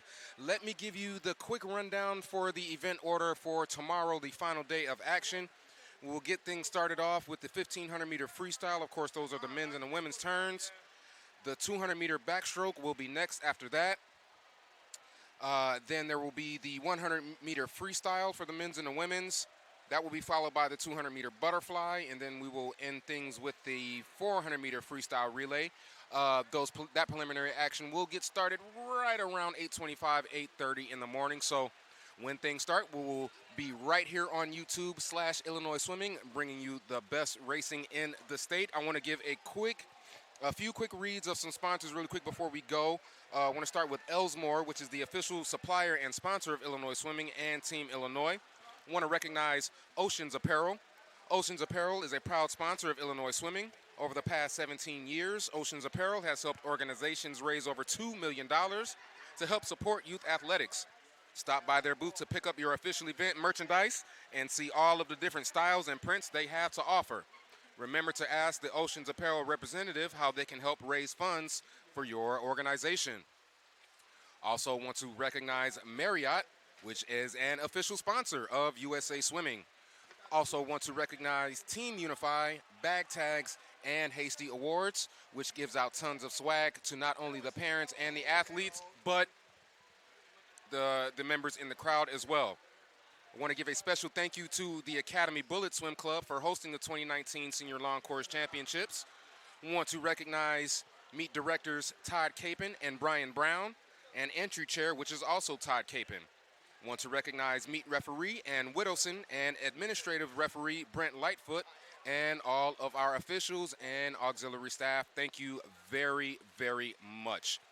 My name is Jason Pfeiffer. For Bill Shawls, that'll do it for day 3. Again, we will see you bright and early Sunday morning, right around 8:30 for preliminary action here at the 2019 Illinois Swimming Senior Long Course Championships.